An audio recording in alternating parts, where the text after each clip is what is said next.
possession. Tukiwa mali hapa tuko chini yake Mwenyezi Mungu. Anapotutumia nabii anene kwa maisha yetu, kwa sababu kuna neno ambalo anapenda nene kwako, anene kwangu, ili ujue mwaka utasonga kivipi. Haleluya. It is the way you will receive the word of God, ndio itakuwa baraka kwako. Kanisa la Mungu, acha nikwambie, lazima uchamuke mu vitu vya Bwana. Lazima usimame na ufungue macho. Pray to the Lord to give you an open mind, a connected spirit, ndio ikusaidie kuja katika mapumziko. Amen.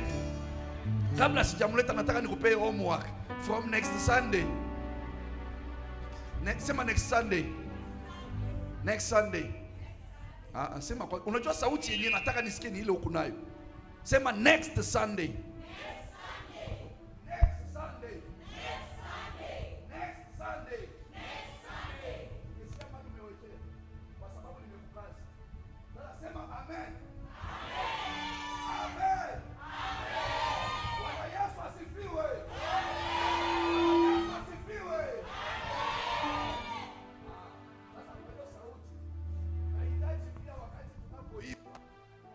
Tupandishe sauti, tumupate mwenye anatulead, mbingu inaenda kwa wazi. Haleluya. Sasa kila mtu, wa mama tuone mabagi yenu. Mama, in 1 minute. Wa mama tuone mabags. Nione size ya bagi yako, kwa sababu kuna kitu nataka nikuombe. Hii mabags ni kubwa sana. Kama kiato kinaweza kutoshea hapo, kama kio inaweza kutoshea hapo, unipe hiyo wiso. Umeona hii? Inaitwa aje? Filimbi, whistle, si ndio? Inaweza kuzidi weight ya kilato yako. Inaweza kuzidi uzito wa makeup. Na kuomba next Sunday, kila mama, kila dada na wababa, muingize kwanza mikono yenu kwa mapocket hiyo. Simu kuna ma wallet kubwa kubwa hapa. Tena labda haina pesa, iko na ma invitation cards nyingi. Sasa kama umeweka imefura hapa hivi, sasa weka tena kifilimbi kimoja wapi? Kwa pocket yako. Next Sunday, kama unakataa kuimba, make sure kwa tanawiso yako wapi? Yanze kutoa sauti. Amen. So itakupush ujue ya kwamba ule ninayemwabudu anataka nimuoneshe eko ya kwamba ninamjali katika maisha yangu. Amen. Sinifurahi hivyo. Let us rejoice in the house of the Lord kila siku tunavyokuja. Karibu madhabahuni Prophetess Astrid na Munda. Pigia makofi Bwana wa mabwana anapokaribia katika nyumba hii. Mukaribishe mkarimu pia anapokuja Samuel Chimona katika madhabahu ya Bwana. Karibu, karibu, karibu, karibu. Thank you, thank you, thank you. Asante sana.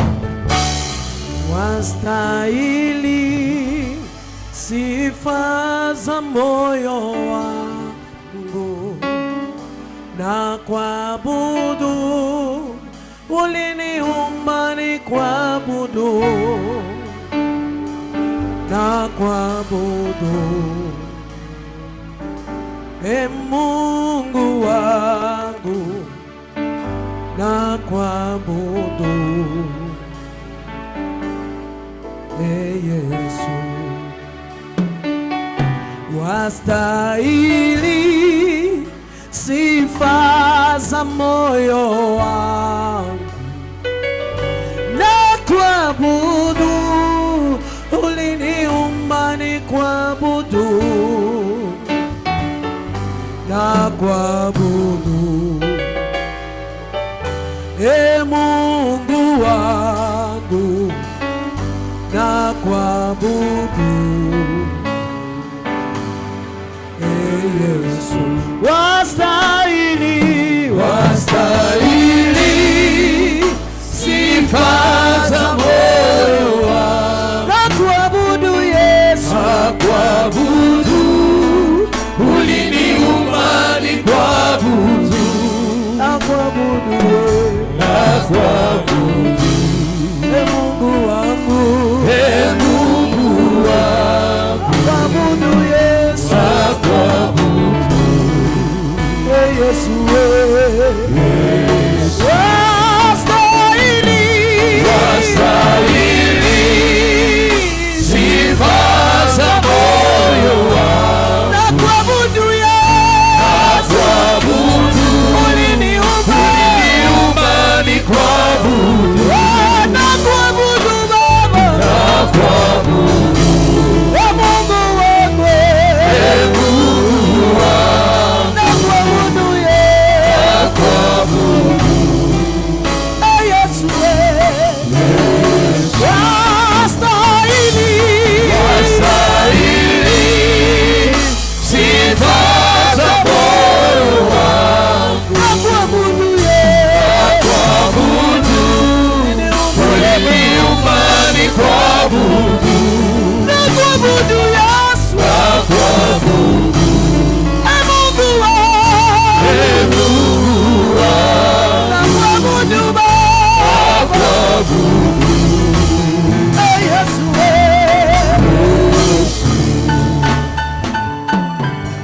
nakuabudu Mungu wangu, nakuabudu Yesu, nakuabudu Mungu wangu, nakuabudu Yesu, nakuabudu Masia, Ensabi wa Bishimai, nakuabudu Yesu, Yesu, nakushukuru Baba kwa matendo yako, nakuabudu Asante Yesu. Asante. Yesu, kwa yote umefanya, Mungu wa majeshi, nakuabudu Yesu, wastahili, wastahili sifa za moyo wangu. mwambie Yesu unastahili ni kuabudu kwa yote. Nakuabudu, uliniumba nikuabudu, Nakuabudu Baba, nakuabudu, Mungu wangu, Mungu wangu, nakuabudu Yesu, nakuabudu Mwenyezi Mungu. Je t'adore, Seigneur. Isingekuwa wewe, nisingekuwa leo, Ne t'étais toi, Seigneur, je ne devais pas être là aujourd'hui. kwa sababu ya neema na mapendo yako. À cause de ta grâce et de ton amour, Unanipatia tena pumzi, tu m'as encore donné le souffle de unanipa nafasi Tu m'as donné encore cette opportunité ya kuhudumia watakatifu de wako. servir tes saints. Mimi ni nani Bwana? Qui suis, Seigneur? Sistahili, Je ne suis pas digne. sistahili hata kidogo, Je ne suis pas digne, Seigneur. lakini kwa neema na upendo wako Mais par ta grâce et ton amour, nitahubiri neno lako. je prêcherai ta parole. Nataka nikuwe baraka kwa watu wako. Je mérite une bénédiction pour ton Hiyo ni peuple. wiki ya kwanza, C'est la première semaine. na siku ya leo ni kama mbegu na panda Et aujourd'hui, c'est comme une sémence que nous plantons, ambayo itaketi katika mioyo ya watumishi qui wako. prendra place dans le cœur de tes serviteurs. Basi unipe nafasi Bwana, Alors donne-moi cette grâce. uniwezeshe. Seigneur, aide-moi Roho à Mtakatifu réussir. aniongoze, Que le Saint-Esprit me mimi guide. nipotee na wewe Que uonekane. je disparaisse afin que tu puisses Kamata apparaître. watumishi wako hawa, Saisis ton peuple ce matin. wanapolisikia hili Au neno, moment où ils sont en train d'entendre cette liwape parole, nguvu, laisse qu'elle leur fortifie. liwape imani, Et leur donne la foi. liwape matumaini Et leur kwako donne l'espérance ya vers toi. kukusubiria Bwana, De te patienter. maana toi, Seigneur. tunajua wewe ni Mungu wa Parce que agano. nous savons que tu es le Agano Dieu lako d'alliance. kwetu ni la milele Ton alliance pour nous na est éternelle. utalitimiza Bwana. Et tu Ni accomplis. katika jina la Baba, Au nom du Père, la Mwana du Fils na la Roho et du Mtakatifu, Saint-Esprit. naomba na kuamini Et nous nikisema, prions, nous disons Amen. naomba nikisema Amen. Nataka nisikie sauti yako kwa nguvu. J'aimerais entendre ta voix. Naomba nikisema Amen. Bwana Yesu apewe sifa. Amen.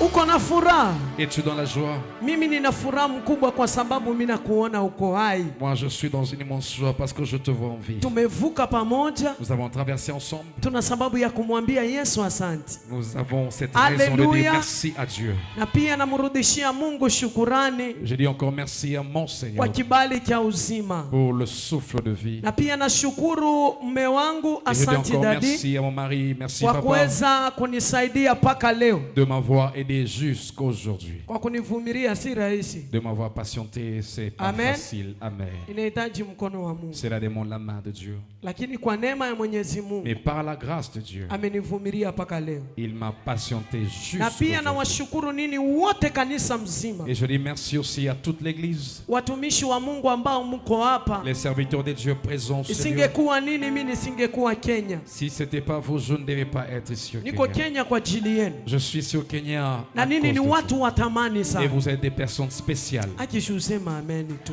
Amen. Nini ni watu wa baraka Vous êtes des sana. personnes bénies.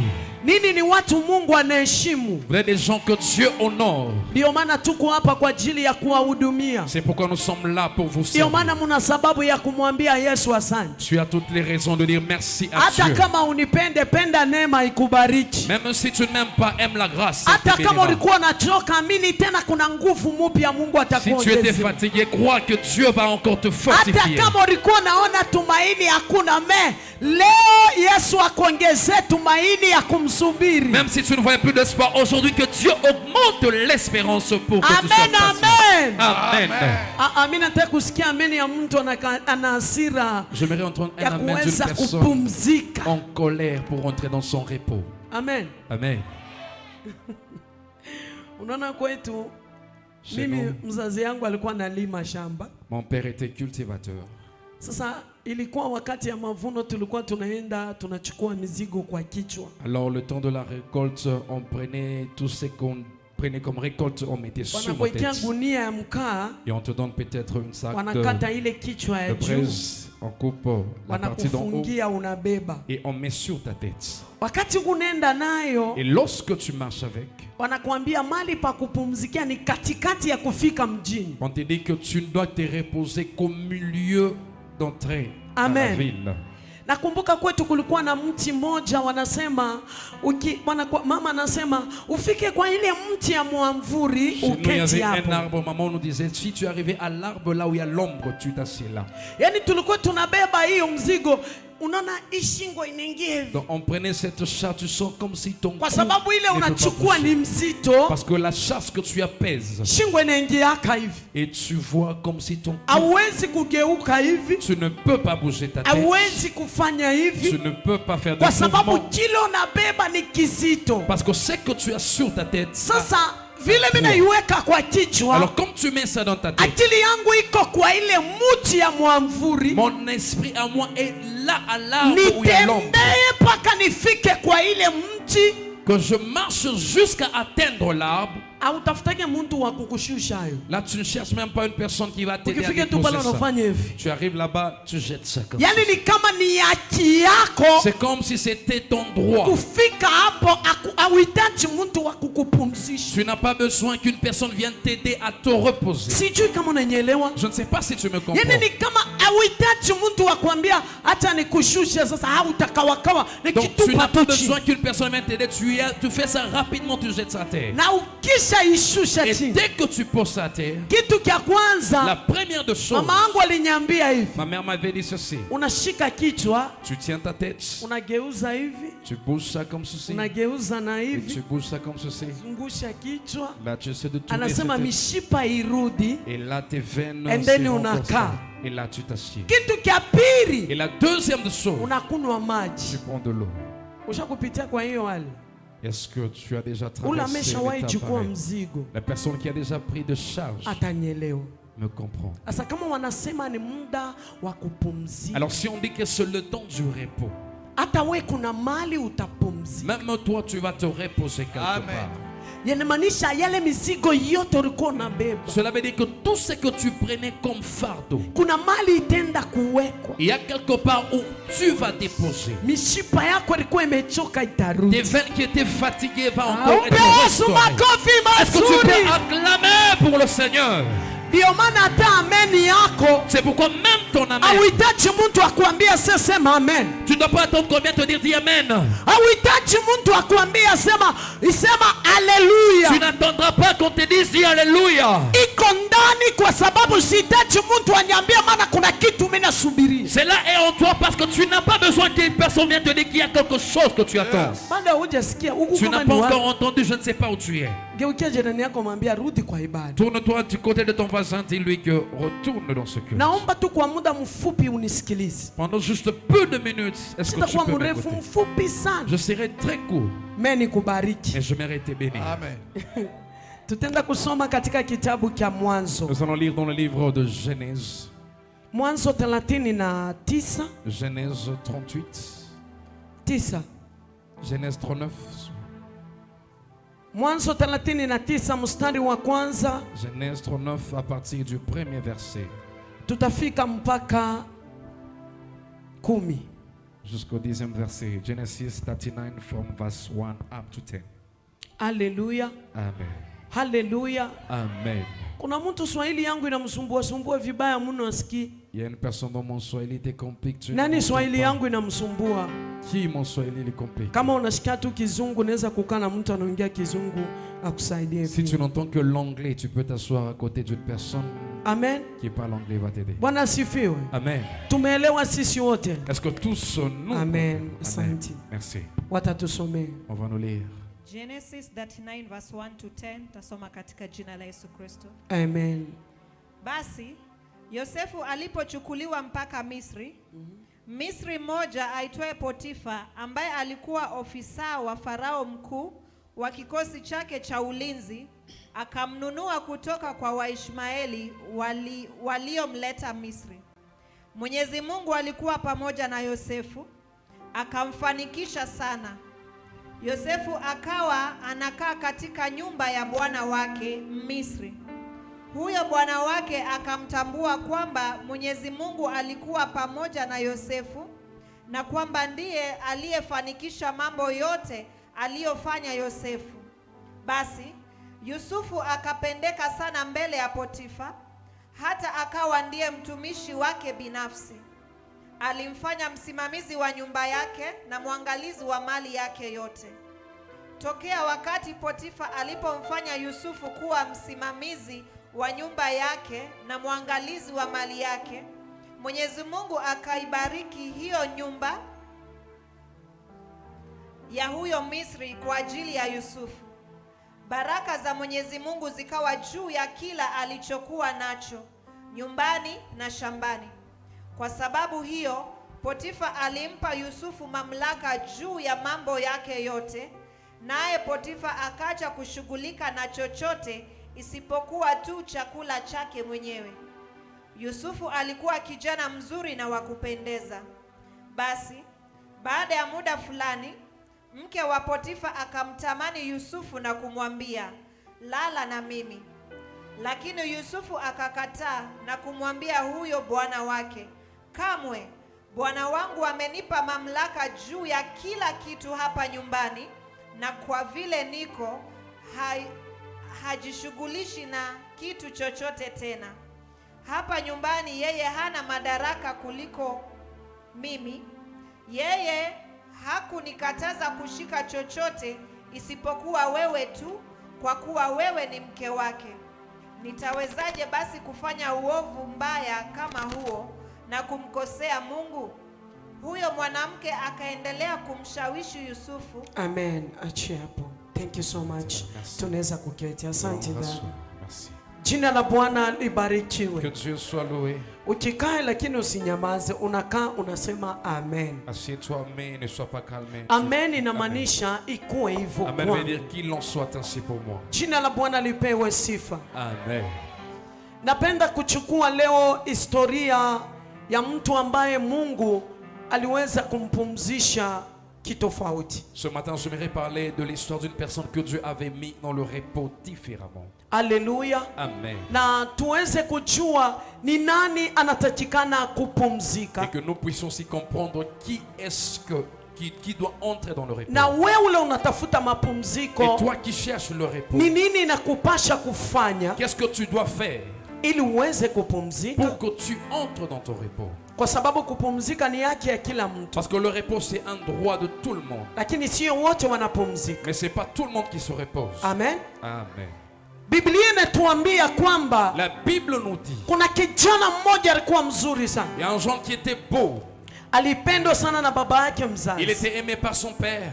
Alizaliwa katika familia ilikuwa na watu Il 12. était né dans une famille de 12. Jina la Bwana libarikiwe. Amen. Na Biblia inatuambia kwamba Et la Bible nous dit, huyu mtu anaitwa Yusufu, cette personne s'appelle Joseph. alikuwa mwana wa Recho, Joseph était fils de ni Rachel. mzaliwa wa kwanza wa Recho. Il était le premier-né de Rachel. Biblia inasema La Bible nous dit, huyu mtoto baba yake alimpenda kiasi mpaka cet enfant, tellement son père l'aimait, akamtengenezea nguo ambayo ikuwa ya tofauti na ndugu zake. il avait cousu pour lui un habit qui devait être différent de ses frères. Biblia inasema huyu mtoto Yusufu La Bible dit que cet enfant Joseph, hakuna kitu alikuwa anafanya, me alikuwa na kitu kiko il natural ne faisait rien, mais il avait quelque chose de naturel katika maisha yake. dans sa vie. Alichukua ahadi ya Mungu juu ya familia yao wote. Il avait reçu la promesse de Dieu sur toute sa famille. Vision ya mafanikio ya familia ilikuwa ndani La yake, vision de la prospérité de la famille était en lui. lakini kulikuwa mabrada Mais il y avait des frères ambao waliomtangulia. qui l'avaient précédé. Lakini Mungu kwa sababu anachunguza moyo wa Et Dieu, mtu, parce qu'il examine le cœur de l'homme, aliona moyo wa Yusufu il avait vu le cœur de Joseph ilikuwa ni moyo wa timama, était un cœur de mère. ilikuwa ni moyo wa timama, moyo wa Un cœur uvumilivu, de mère, un cœur de patience. moyo wa shokulipisha kisasi, Un cœur qui ne se venge pas. moyo wa kupendwa. Un cœur qui aime. Mungu akaona ni bora amchague yeye. Dieu s'est dit, c'est mieux qu'il choisisse Joseph. Biblia inasema baba mzazi La Bible dit que le père, mapendo alikuwa nayo l'amour qu'il avait, ya kumtengenezea vazi ya de tofauti. coudre un habit qui était différent. Ile vazi iliitwa upendo wa Yakobo. Cet habit reflétait l'amour de Jacob. Asema amen. Est-ce que tu peux dire amen? Sema amen. Tu peux dire amen. Ile vazi iliitwa Cet habit upendo wa Yakobo. s'appelait l'amour de Jacob. Yani inamaanisha kitu cha kwanza Mungu alikuwa amempenda Yusufu. Cela veut dire la première des choses, Dieu aimait Joseph. Kama Mungu atikupenda hakuna mtu Et atakukataa. si Dieu t'aime, personne ne va te Mungu refuser. atikupende, watu wapende wasipende watakupenda tu. Si Dieu t'aime, les gens qui le veulent ou pas, ils le t'aimeront. Mungu alimpenda Yusufu. Il aimait trop Joseph. Ndio kwa maana alichokifanya C'est pourquoi ce qu'il avait fait, alimtengenezea mtoto wake vazi. il avait cousu un habit pour son fils. Asema ilikuwa vazi la kitani. On dit que c'était un habit Ilikuwa vazi la kitani. Un habit qui était Ilikuwa différent. vazi inapendeza. Un habit qui était tellement beau. Ilikuwa vazi. Un habit qui était tellement beau. Haleluya. Amen. Yes. Biblia inasema La Bible dit, ilikuwa ni vazi mzuri sana. c'était un habit qui était tellement belle. Ilikuwa ina shine. Cet habit brillait. Anasema hata nikizeka nikuwe nimemuona Il dit, tu. même lorsque je veux vieillir, j'aimerais juste voir mon Akipite tu enfant. nitaona ile kushine. Quand il passera, je veux voir l'habit. Ndio kwa maana C'est pourquoi wandugu zake walipata na wivu. ses frères étaient jaloux. Me Biblia inasema Yakobo alimupa vazi tu. Mais la Bible dit que Jacob l'avait donné l'habit seulement. Ile vazi haikukuwa na kitu. Cet habit n'avait rien. Me katika unabii Mais dans la prophétie, ile vazi ilikuwa inaongelea maisha ya tofauti cet habit parlait d'une vie spéciale. ndani ya Yusufu kuliko ndugu zake wote. En Joseph, à part plus que ses frères. Haleluya. Amen. Kwa sababu baba yake alikuwa na maono. Parce que son père avait la vision. Kwa kizazi chao Dans leur famille, babu yabo Abraham leur grand-père Abraham, alikuwa na promise ambayo Mungu alimpatia juu ya kizazi chake. il avait la promesse que Dieu lui avait donnée pour sa postérité. Na mwile promise ilibidi Mungu akuwa itimize kwa wajukuu wa Abraham. Et dans cette promesse, Dieu devait l'accomplir au petit-fils Ya d'Abraham. kwa maana Yusufu alikuwa mjukuu wa Abraham. C'est pourquoi Joseph est ton petit-fils d'Abraham. Hakujua kuna prophecy ambayo iliongelewa kuhusu familia yao. Il ne savait pas qu'il y avait une prophétie que Dieu avait déjà fait sur sa Yani famille. wewe hivi uko hapa, Toi, tel que tu es là, wewe ni mrithi wa destiny ya familia yako. tu es héritier du destin de ta famille. Katika kumbukumbu ya Mungu kuna prophecy ambayo Mungu alinena juu ya maisha Dans le yako. plan de Dieu, il y a la prophétie que Dieu avait parlé sur ta vie. Yani ile prophecy haiwezi kabadilika. Cette prophétie ne peut pas changer. Hata kama itachelewa sana mpaka itatimilika. Même si elle peut tarder, elle s'accomplira. Unaweza kupitia katika mawimbi na majaribu. Tu peux passer dans des temps de Yale mawimbi tentation. haiwezi kumeza prophecy Mais ces juu ya tempêtes maisha ne yako. peuvent pas avaler la prophétie sur ta vie. Unaweza kuishi na wachawi na waganga. Tu peux vivre avec les sorciers et les Unaweza marabouts. kuishi na watu wa Tu kukuchukia. peux vivre avec des gens qui te détestent. Unaweza kuishi na watu hawajawahi kuona kitu kizuri kwa Tu maisha peux yako. vivre avec des gens qui n'ont jamais vu quelque chose de bien dans ta vie. Haimaanishi kwamba chuki yabo itameza prophecy. Cela ne veut pas dire que leur jalousie va avaler ta Haimaanishi prophétie. kwamba roho mbaya yao L'homme méchanceté itazuia matimiliko ya Mungu juu ya maisha yao. n'empêchera pas l'accomplissement de la promesse de Dieu sur ta vie. Haleluya. Amen. Kuna kitu wewe unapasha kufanya kwa ile Il wakati. y a une chose que tu dois faire en ce temps. Hebu sikilize. Écoute, Yusufu amevikwa vazi. Joseph, on l'a vêtu de l'habit. Ndugu zake wakaibeba ile vazi wakaitoa. Ce frère ont pris cet habit, ils l'ont enlevé. Ya kuonyesha kwamba ni roho mbaya. Pour montrer que c'était la méchanceté. Hawakuivaa, Ils n'avaient pas porté l'habit. waliipasua. Ils avaient déchiré. Wakaipaka damu. Et ils ont mis le sang. Haleluya. Amen. Wakaichukua, Ils ont pris l'habit. wakamrudishia baba Ils ont yake. remis au père. Wakamwambia mtoto wako amekuliwa na nyama mkali. Allez, l'enfant que tu aimes, il Tazama a été tumekuta dévoré par un vazi animal forestier. lake. Regarde, nous avons trouvé son Joili habit. hapa. Que ça ici. Baba akasema, Le père a dit, akaanza msiba. il a commencé le deuil. Miaka yote ya Yusufu kuishi kwa mateso, pia baba yake aliteseka na machungu ndani ya moyo. La souffrance de Joseph, même son père était en train de souffrir avec des tourments dans son cœur. Biblia inasema ndugu zake La Bible dit que ses frères walimuuza kwa wafanyabiashara Yusufu. l'avaient vendu auprès des hommes d'affaires. Hawa wafanyabiashara Et ces hommes d'affaires, walikuwa ni wa Ismaeli. ils étaient des Ismaélites. Wakamchukua, Ils l'ont pris. wakaenda naye, Ils sont partis avec lui. wakaenda kumuuza kwa Potifa. Ils sont allés lui vendre auprès de Potiphar. Potifa ndio alikuwa mkubwa ambaye anayeangalia wanajeshi wote ambao walikuwa katika Misri. C'est Potiphar qui était le général qui regardait l'armée d'Égypte. Biblia inasema yeye ndio alimuuza Yusufu. La Bible dit celui qui avait acheté. Yusufu alinunuliwa kama mtumwa. On l'avait acheté comme esclave. Aliingia bila mavazi, Il est entré sans habit. bila ndugu, Il est entré sans frère. bila sister na Il est brother, entré sans frère ni bila soeur. mama, Sans mère. bila baba, Sans papa. bila vision, Sans vision. bila maonyo, Sans prophétie. bila chochote. Sans rien. Ndio vile aliingia katika Misri. C'est comme ça qu'il était entré en Hakukuwa na Égypte. maonyo yoyote, Il n'avait pas de vision. hakukuwa na mpango Il yoyote, n'avait pas de plan. hakukuwa na kazi yoyote, Il n'avait pas de travail. hakukuwa na contract Il yoyote. n'avait pas de Ndio contrat. maana hata wewe ninakuambia C'est leo pourquoi même toi, je te dis umeingia aujourd'hui, 2024, tu es entré en hauna 2024. vision, Tu n'as pas de vision. hauna Tu kazi, n'as pas de travail. hauna Tu maonyo, n'as pas de vision. hauna baba, Tu n'as pas de père. hauna mama, Tu n'as pas de hauna mère. Tu muntu, n'as personne. hauna chochote. Tu n'as rien. Na ulijikuta Mais tu te retrouves 2024 2024. umevuka, Tu as uko traversé. na stress, Tu as des stress. uko na maumivu Tu ndani, as des douleurs en kuna toi. maonyo Il y a haijatimilika, des prophéties kuna et des visions qui ne sont revelation pas ya encore accomplies. hujapata jibu, Il y a la révélation na que tu n'as pas kuna encore reçue de profesi réponse. iko ndani Il y a la yako, prophétie qui est en toi. haujaona chochote Tu n'as encore kinafanyika. rien vu. Na unaingia Mais tu es 2024, entré en 2024. watu wanatangaza On a hey! annoncé bonne Mwaka wa année. baraka, Oh, l'année de bénédiction. Happy New Year. Oh, bonne lakini année. ndani Mais yako en toi, hamuna cha Happy New Year, il n'y a pas de bonne hamuna année. cha furaha, Il n'y a pas de kwa foi. sababu unaingia na Parce que madeni, tu es entré kwa avec tes dettes. sababu unaingia na Tu es entré project, avec des kwa projets. sababu kuna project project ulikuwa Il y a unasubiri des projets que tu attendais. Ça haikutimilika. ne s'était pas Kuna accompli. shamba ulikuwa Il y a un nayo champ que tu avais. haukununua. Tu n'avais pas Kuna payé. mipango ulikuwa Il y a des nayo plans que tu avais. haikufanikiwa. Cela n'avait pas Leo réussi. unaingia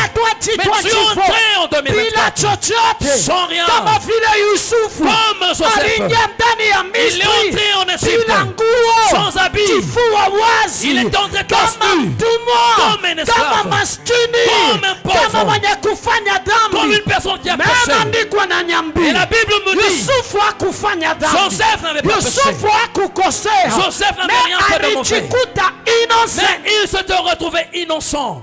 Amen. mais anauzwa Mais on l'a acheté. On l'a kwa vendu. familia asiyoijua, Dans une famille qu'il ne Ana connaissait pas. ndugu. Il n'avait pas de frère. ana sister, Il n'avait pas de soeur. ana hata mtu wa kumwambia sorry. Il n'avait personne pour lui dire même désolé. Sema amen. Dis Amen. Yusufu Joseph, katika nchi ya Benye. dans un pays étranger. Amen. Amen. Biblia inasema hapa La Bible nous dit, alifanya kazi, il a travaillé. hakukuwa nalipwa, On ne le payait pas. alilipwa chakula. On lui donnait juste la nourriture. Chakula tu La nourriture seulement. ndio alikuwa nakula. Et ce qu'il recevait. Mais Yusufu alifanya nini Misri? Mais Joseph, qu'est-ce qu'il avait fait en Égypte? Jina la Bwana libarikiwe. Amen. Biblia inasema yule mkubwa aliyempokea, La Bible dit que la personne qu'il avait reçue, aliyemnunua, la personne qu'il avait achetée, kitu cha kwanza la première de choses, alimuweka katika vitu vyake amtumikie. il avait placé dans ce chose qu'il puisse travailler pour lui. Alichokiona ndani ya Yusufu, Et ce qu'il avait vu en Joseph, Yusufu alikuwa mfanyakazi, Joseph était un travailleur. alitumika kwa bidii, Il travaillait avec zèle. alikuwa na nguvu ya Il kutumika. avait la force de travailler. Mifugo yote lisa. Toutes les bétails avaient produit. Biblia inasema kila kitu alikisimamia, La Bible dit tout ce qui était à sa charge kiliendelea, avait prospéré, kilifanikiwa. avait réussi. Chochote alibamba Tout ce qu'il avait touché kilibarikiwa. était béni. Kama ni mashamba Si c'est le champ, ilizaa mazao, le champ avait produit. kama ni mifugo Si c'est des bétails, iliendelea c'était kuzaana, devenu productif. kama ni pesa Si c'est l'argent, alijaza. il avait Huyu rempli. mkubwa akaangalia Le leo, grand a regardé, il a kwa dit non, sababu ni mwaminifu, parce qu'il est fidèle. akamuweka mwangalizi wa kila kitu chake. Il a placé qu'il puisse avoir la charge sur tout ce qui lui appartenait. Yani alimupa kila kitu, mpaka nyumba yake ya kulala atengeneze kila kitu. Il lui a donné la supervision de toutes choses, même la maison où il devait dormir. Toutes choses. Pesa yote ilikuwa inaingia, inabidi ipitie kwa mkono ya Yusufu. Tout argent qui devait entrer devait passer par les mains de Joseph. Haleluya. Amen. Anahesabu, Il compte. ameona mwezi huu minaingisha kiasi fulani, Il regardait que ce mois, il y a tel argent qui est entré dans la lakini caisse. malipo yake ni chakula. Mais lui, on lui donnait rien que la nourriture. Jina la Bwana libariki. Amen. Na huyu ni mtu ako na destiny, Et c'est une personne qui a un destin. na ile nchi kwake ni ya destiny, Et ce pays-là, pour lui, c'était un pays de destinée. lakini anaingia Mais il est amo, entré.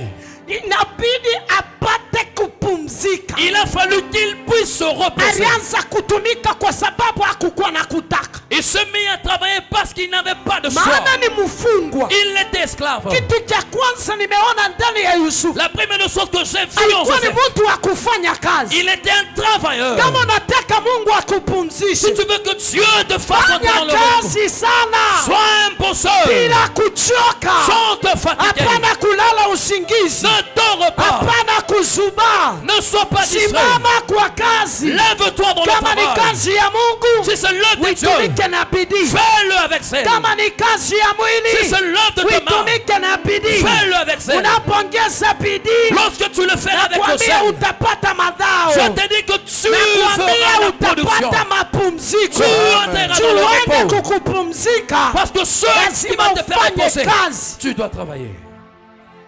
Sijakusikia unasema amen, Je ne t'entends pas dire Amen, lakini mimi hiyo ndio ukweli. mais c'est ça la vérité. Kitu cha pili, La deuxième de choses, Biblia inasema la Bible dit, walimupa kila kitu, on lui avait donné toutes choses, lakini akumpea mke wake. mais on lui avait dit de ne pas toucher à la femme. Amen. Amen. Amen. Me mke wake, kwa sababu Sa femme, Parce que adui akione kwamba mwaka hii ni ya maendeleo, quand l'ennemi voit que cette année c'est une année de prospérité, atakuanzisha na picha ya uongo. il va commencer avec une image qui est fausse. Utaona mambo yanakuwa mingi. Tu vas voir beaucoup de choses. Kama ulikuwa na kakazi kanaishi, Si tu avais un travail, peut-être le travail va prendre fin. ulikuwa na uhusiano Tu inavunjika. avais une relation, elle est détruite. Kuna mtu ulimtumainia kwa muda mrefu, njoo anakutoka sasa kwa Il y a une maisha. personne en qui tu étais en train d'espérer pendant longtemps, il t'abandonne. Mtu alikupromise kukusaidia na connection, La personne qui t'avait promis à t'aider avec des connexions, amekubadilikia. il a changé. Ile ni picha ya uongo. Ça, c'est une fausse Ukiona hivi image. vikwazo, Quand tu vois ces choses, unafanya kazi ya ulipwe tu travailles et tu n'es pas payé. au pay chochote, On te donne rien, lakini unapata 200. mais tu n'as que 200. Na ile 200 inakusaidia unakula chapati mbili na managu na Et la. ces 200, ça t'aide peut-être à manger 2 chapates et les managos et tu dors. Hauwezi kuwa na huzuni. Tu n'auras pas peut-être de stress. Unapasha kuwa strong, Tu dois être fort. uendelee. Avance. Yani inamaanisha hiyo mwaka Cela veut dire que cette année-là, kuna mapumziko juu il y a ya. le repos sur toi. Kama kuna Et mapumziko, s'il y a le repos, utapitia vitu mingi. tu traverseras beaucoup de choses. Majaribu itaanza ya mingi. Des tentations, tu verras de tous côtés. Wale wote walikuwa marafiki wanakukimbia mwaka hii, Ceux qui étaient des amis, ils t'ont laissé cette année. ujue kwamba ni mwaka wa mafanikio. Sache que c'est l'année de succès. Ujue kwamba ni mwaka wa kuvuna. C'est l'année de récolte. Ndio maana Mungu anapenda C'est pourquoi Dieu a voulu akutowe distraction qu'il enlève toute ile distraction. itakufanya uzubae. Ce qui va te placer dans la distraction. Jina la Bwana libarikiwe. Amen. Kitu cha pili kilikuwa na Yusufu. La deuxième de chose qu'avait Joseph. Yusufu alikuwa mwaminifu mbele ya Bwana wake. Joseph était fidèle devant son maître. Alikuwa mwaminifu Il était fidèle. hata mukosefu wa Bwana wake alikuwa mwaminifu. Même lorsqu'il passait par la 17, il était fidèle à son maître. Bwana wake hayupo, Son maître n'était pas là. mke wake anamfuata, Sa femme l'a suivi. lakini anasema mimi nitabaki mwaminifu mbele ya Bwana wangu. Mais il s'est dit, je resterai fidèle devant mon maître. Siwezi kumkosea Bwana Je wangu. ne peux rien faire de mal contre Je mon maître. wewe uko mwaminifu wakati ya mapito, Est-ce que toi tu es fidèle lorsque tu traverses wakati ces moments unapitia difficiles? majaribu na baki mwaminifu. Quand tu traverses des tentations, reste fidèle. Baki mwaminifu mbele ya Mungu. Si tu restes fidèle devant Dieu, Atatambua uaminifu wako, atakuletea mapumziko. il reconnaîtra ta fidélité et il te donnera le mwaka hii repos. juu ikae katika uaminifu, Cette année, pour que tu entres dans le repos, Mungu atakupatia mapumziko. si tu es dans la fidélité, Dieu te donnera le repos. Si tu travailles Na uko et mwaminifu, tu es fidèle, Mungu ataruhusu mapumziko ikupate. Dieu permettra que le repos puisse t'atteindre. Haleluya. Amen. Kitu cha tatu ndani ya Yusufu, Troisième de choses dans Joseph, alikuwa mwenye haki mbele ya Mwenyezi Mungu. il était juste devant Dieu. Kwa familia yake, Dans sa famille, kwa mke wa Potifa, auprès de la femme de kwa Potiphar, Potifa mwenyewe, auprès de Potiphar lui-même. alikuwa mwaminifu. Il était fidèle. Alikataa kutembea naye, Il avait refusé de sio coucher avec elle. kumwogopa huyu mfalme, C'est pas parce qu'il avait peur de son sio maître, kuogopa mkubwa wa nyumba, parce qu'il avait peur du mais propriétaire de la alisema maison. siwezi kumkosea Mungu. Mais il avait dit que je ne peux pas faire ce sort contre Dieu. Usimkosee Mungu wakati ya mapito.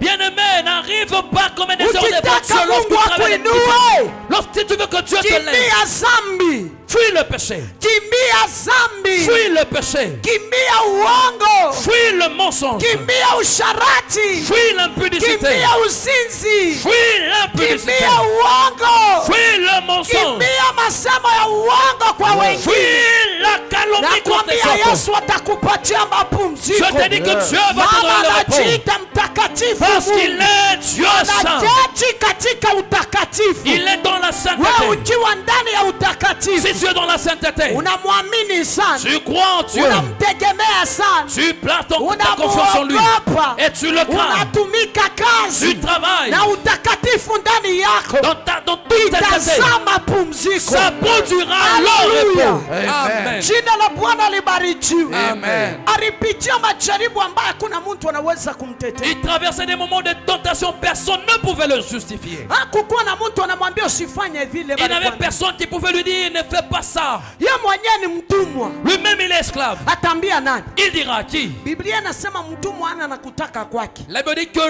l'esclave n'a pas sa volonté. eko na kutaka kwa bosi wake. Il fait la volonté de son boss. Mais huyu mwanamke kama bwana yake alikuwa boss. Donc Sina cette bibi? femme, si son mari était boss, cela veut La dire. bibi? Et la femme, Sina bibi pia alikuwa boss. elle est aussi boss. Simsema amen. Amen. Si bibi pia alikuwa boss. Elle est aussi la patronne. Kwa sababu huyu si ni mtumwa. Parce que lui, il est esclave. Tena mbaya zaidi. Et le mal encore, Wakati alikuwa anamtamania, lorsque elle avait la convoitise contre Joseph, hakumwona kwamba ni Mwebrania. elle n'avait pas vu qu'il était un hébreu. Wakati yeye amemkataa, Mais lorsque Joseph a rejeté l'offre, akageuka sema si huyu Mwebrania bali niletee. il a dit que, oh, c'est cet hébreu qu'on m'a amené. Amen. Amen. Lakini upande mwingine unaweza kumwelewa Mais mwanamke. de l'autre côté, tu peux comprendre la femme.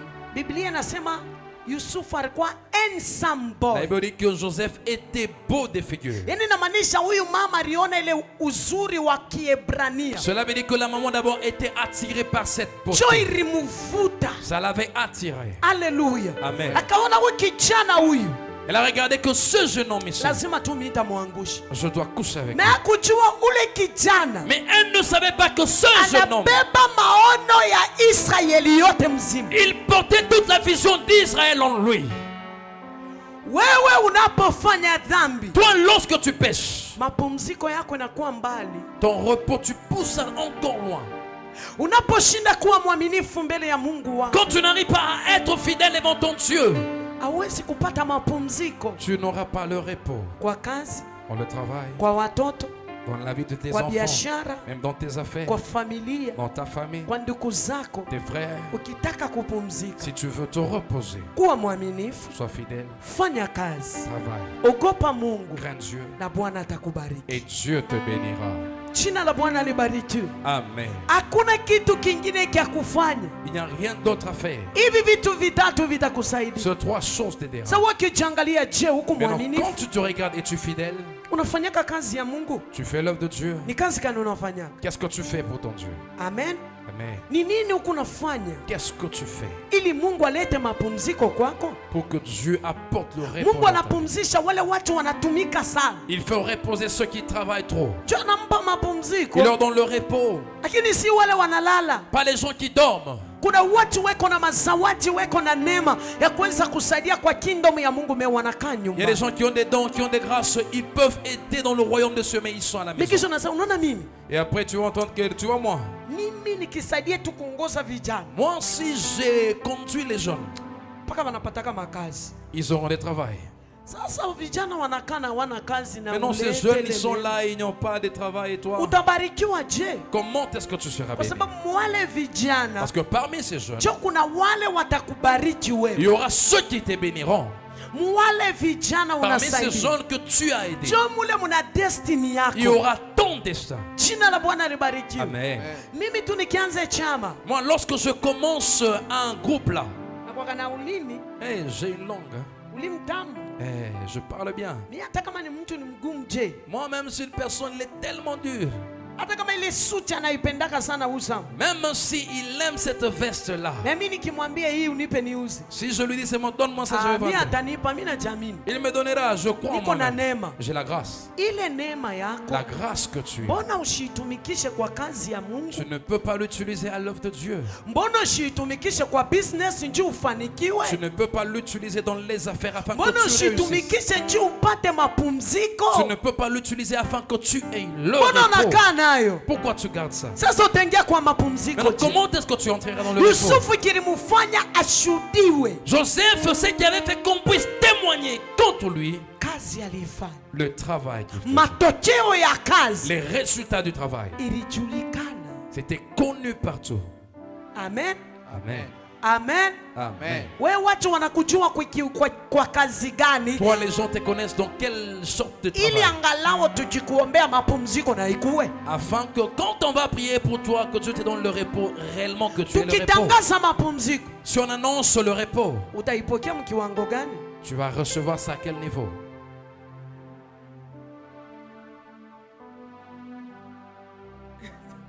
Simweke mikono juu ni mioni. Balancez vos mains, j'aimerais vous voir. Hata mjamini amfanyike kazi. Vous ne croyez même pas en vous, vous ne travaillez pas.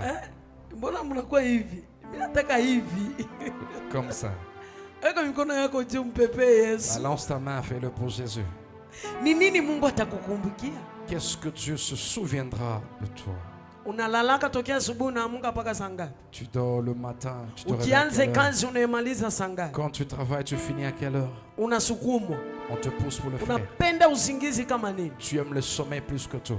Ukijijua wewe ni mfungwa wa hii maisha, Si tu connais que tu es esclave de cette vie, utaamuka. tu vas te réveiller. Amen.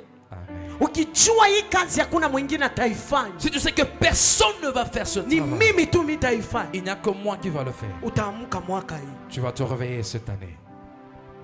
Ukijua kwamba mimi ni sponsor wa watu wengine, Si tu sais que tu es sponsor de d'autres personnes, utatumika zaidi tu travailleras encore uweze davantage kuwa sponsor mzuri. pour que tu sois réellement un bon sponsor. Jina la Bwana libarikiwe. Amen. Lakini kama hujui, Mais si tu ne connais pas, utalala. tu dormiras. Me mtumwa alale. Mais un esclave ne dort pas. Mtumwa anatumika kila saa juu apate mapumziko. Un esclave travaille Mais wewe chaque unatumikaka moment juu pour ufanye avoir nini? la réussite. Mais toi tu travailles pour avoir quoi? Yusufu hakutafuta heshima, Joseph ne cherchait pas l'honneur. hakutafuta kujulikana. Il ne cherchait pas à être Na connu. Yusufu alikuwa anataka tu amheshimu Mungu, Il voulait hata juste kama ana na vision na ile nchi. honorer Dieu même s'il n'avait pas la vision avec ce pays. Na Mungu katika promisi Mais yake Dieu dans son bonus, alimuona Yusufu kwa ile mji kuwa mafanikio. il avait vu Joseph dans ce pays être la Imagine solution. kichwa tu cha Yusufu peke yake La tête de Joseph seulement kinabadilisha nchi mzima. a transformé tout le pays. Potifa alipomununua Comme Potiphar l'avait acheté, alifanyika baraka kwa nyumba yake, il était devenu bénédiction dans sa maison. alifanyika baraka kwa kazi Il yake, était devenu bénédiction dans son lakini travail. hakukuwa amemwachilia mbele ya watu wote. Mais il n'avait pas exposé Na devant tout le monde. wakati ya Mungu ilipofika, Lorsque le temps de Dieu était arrivé, mke wake akamsingizia, sa femme a Yusufu comploté. akaingia prison Joseph se retrouvait en prison kwa sababu walimwambia kwamba parce qu'on avait dit que amemkidnap mke wa Potifa. il a violé la femme Huyu de Potiphar. mwanamke analia kwa Et cette uongo. femme a pleuré. Haikukuwa kilio cha madharau, Ce n'était pas des pleurs de ilikuwa ni mépris, kilio cha kupika nduru. mais des pleurs où elle poussait des cris. Yusufu asibaki kwa nyumba ya Potifa, Que Joseph ne reste pas dans la maison de Potiphar. atajulikana tu na Potifa, Il sera connu rien que par Potiphar. atajulikana tu na watu wa Potifa. Rien que par les gens qui travaillent chez Inabidi Potiphar. Yusufu Il faut que Joseph, aende international, qu'il soit aende international, nchi qu'il nzima, soit dans tout le pays, iweze kumjua. tout le pays Ndio arrive à maana le connaître. aliingia C'est prison. pourquoi il est entré en Ile prison. prison asingetoka, Dans cette prison, il ne pouvait pas ilibidi sortir. Mungu aingilie Il a kati. fallu que Dieu Ndio maana intervienne. ninakutangazia Pourquoi je t'annonce, mwaka hii cette année, prison yoyote uliingia toute prison tu étais entré, haina juu ya mateso, ce n'était pas pour la prison souffrance. ya La kazi, souffrance, la prison de prison travail, ya la ndoa, prison du mariage, prison ya la business, prison des affaires, prison ya la familia, prison de ta famille, prison ya la nchi, prison du pays, prison ya la connection, prison des connexions, prison ya la ndoa. prison du mariage. Nami nakuprofetisha Aujourd'hui, je te prophétise, kwamba cette année 2024, utatoka kwa hiyo tu sortiras de cette prison. ninakutabiria, Je te prophétise, utatoka kwa tu prison. sortiras de la prison. Prison yote ya Toute magonjwa prison de maladie, utabaki mule ndani. tu ne resteras Yani pas milieu. inamaanisha Cela veut dire, kuna uwezo wa il y a la kufanikiwa. puissance de Kuna la réussite. uwezo wa Il y a la kubariki. puissance de la bénédiction. Utatoka Tu sortiras. hata kama ulianguka, Même si tu étais tombé,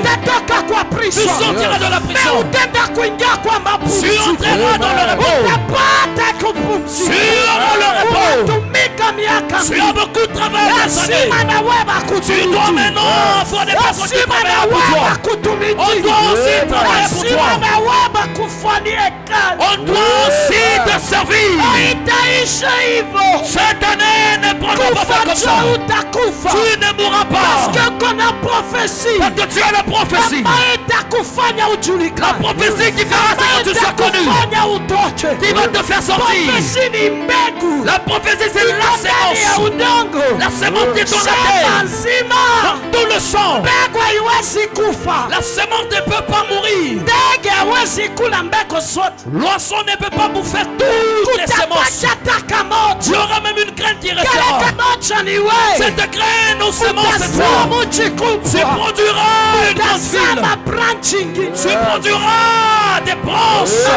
utaleta mwamvuri Il va donner de kwa l'eau nchi yako, dans ton kwa pays, watu wako, dans ton kwa peuple, nyumba yako. dans ta maison. Maana mimi C'est nakutabiria pourquoi je te chochote prophétise. kilikufa Tout ce qui était mort, kitalamuka tena. Encore se Watu refaire. waliokusahau les autres qui t'ont abandonné, watakukumbuka tena. ils se souviendront de toi. Malango yaliyofungwa La porte qui était fermée itafunguliwa. va s'ouvrir. Magonjwa sio sehemu yako, maladie n'est pas ta part. mateso sio sehemu yako, souffrance n'est pas ta part. kukataliwa sio sehemu Le yako, rejet n'est pas ta part. kuchukiwa sio sehemu yako, le mépris, la jalousie n'est pas ta part. kufunga Ceux qui t'ont lié, wanakuacha. ils vont te libérer. Kengele inakuja. Parce que la sonnerie vient. Toi, Lazima kuwa international. tu dois être international. Lazima wewe uende juu. Tu dois aller dans Lazima les milango eaux. itafunguka. Ta porte doit s'ouvrir. Lazima atakupumzisha. Il doit te faire entrer dans le Utakuwa repos. mapumziko ya Tu seras le repos pour les autres. Utakuwa mapumziko ya Tu familia. seras le repos pour ta famille. Utakuwa mapumziko ya Tu kazi. seras le repos pour le Wewe travail. Toi, utarudi kwenu. tu ne retourneras pas chez toi. Utarudi ushago. Tu ne retourneras pas au village. Utarudi Tu mashambani. ne retourneras pas dans le champ. Utarudi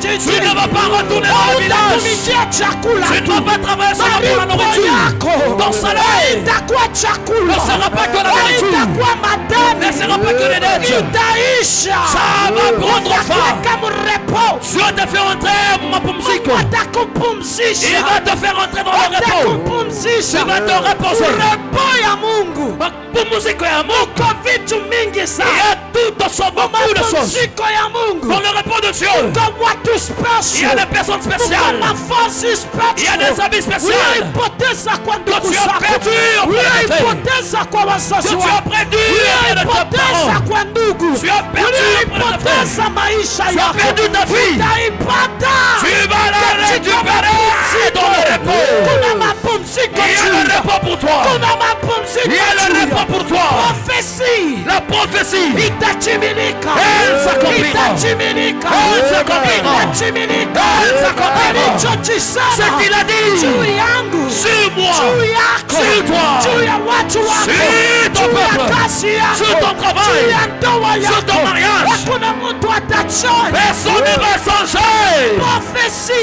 La prophétie. Iliyoinena kwako. Il a proféré Sio sur ta vie. uongo. Ce n'était pas Sio un mensonge. kukupendeza. Ce n'était pas juste Ni pour te plaire. reality. C'est la réalité. La réalité. C'est pourquoi tu ne mourras pas. Elle doit s'accomplir. La prophétie sur le mariage. La prophétie sur le travail. La prophétie sur le voyage. La prophétie. Depuis que tu étais petit, il y a une prophétie qu'on avait donnée. La naissance à toi. Il y a une prophétie. La souffrance que tu traverses. Il y a une prophétie. Ton rejet. Il y a la prophétie. Quand tu détestes, il y a la prophétie. Il le planifie le mal. Il y a la prophétie. Quand il se passe des pièges, il y a la prophécie. Quand tu manques la réussite, il y a la prophétie. Ils vont fermer les visions ne fermeront pas la prophétie. Ce que tu as dit, même ton père, même ta mère, elle ne peut pas empêcher le plan de Dieu dans ta vie. Tu es la réussite. Toi, Dieu va te glorifier. Toi, Dieu va accomplir la prophétie qui est venue sur ta famille. Tu es un destin. Tu es le destin. Tu es porteur du destin. Dès que tu es, même si tu es petit, tu es la prophétie.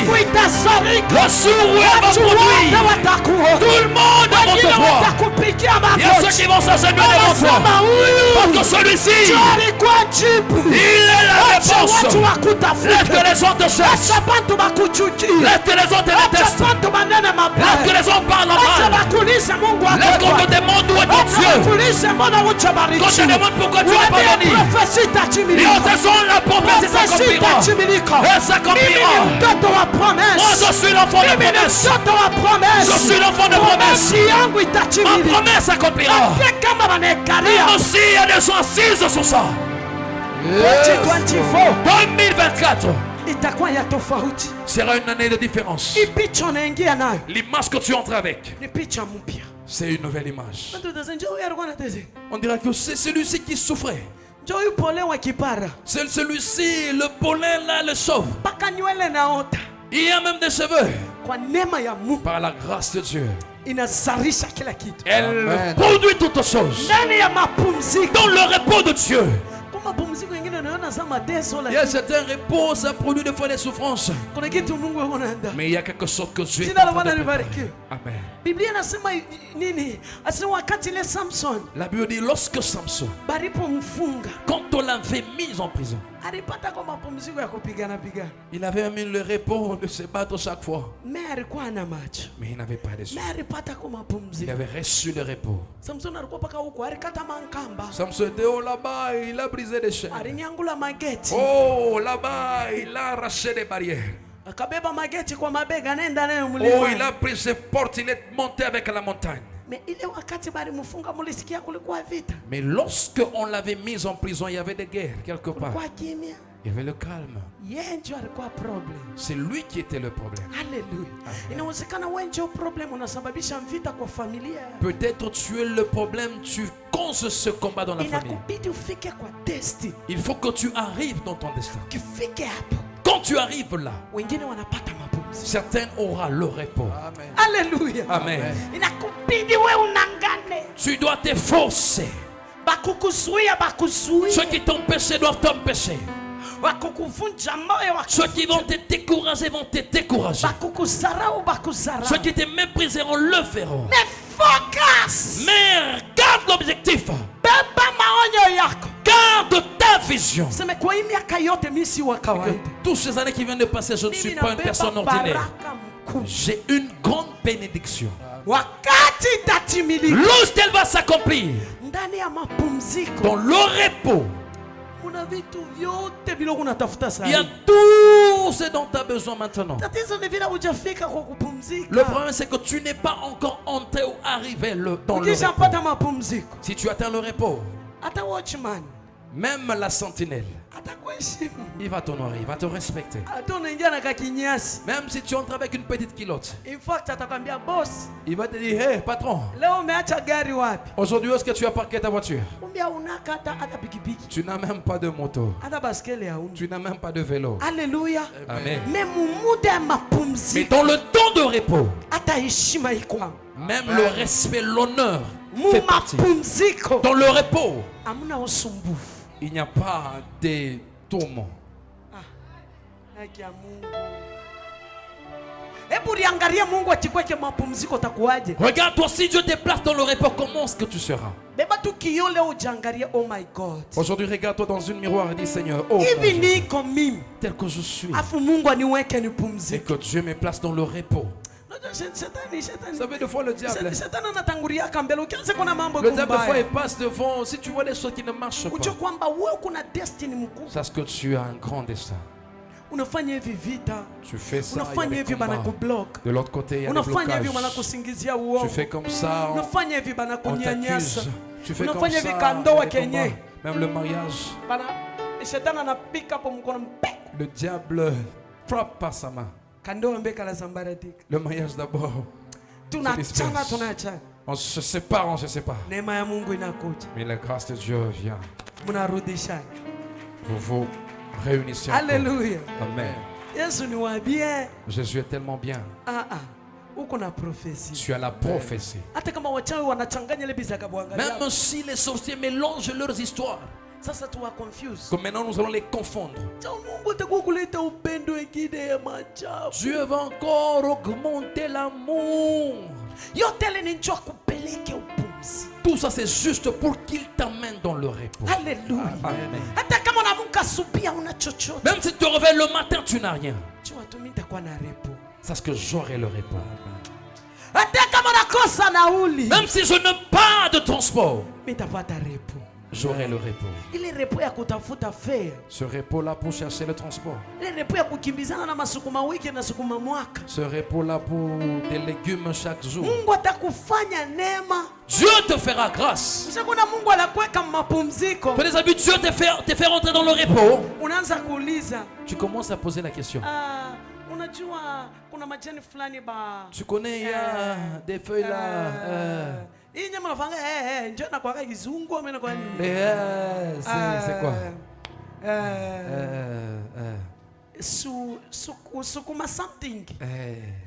Sukuma something. Wasema tu sasa sukuma wiki.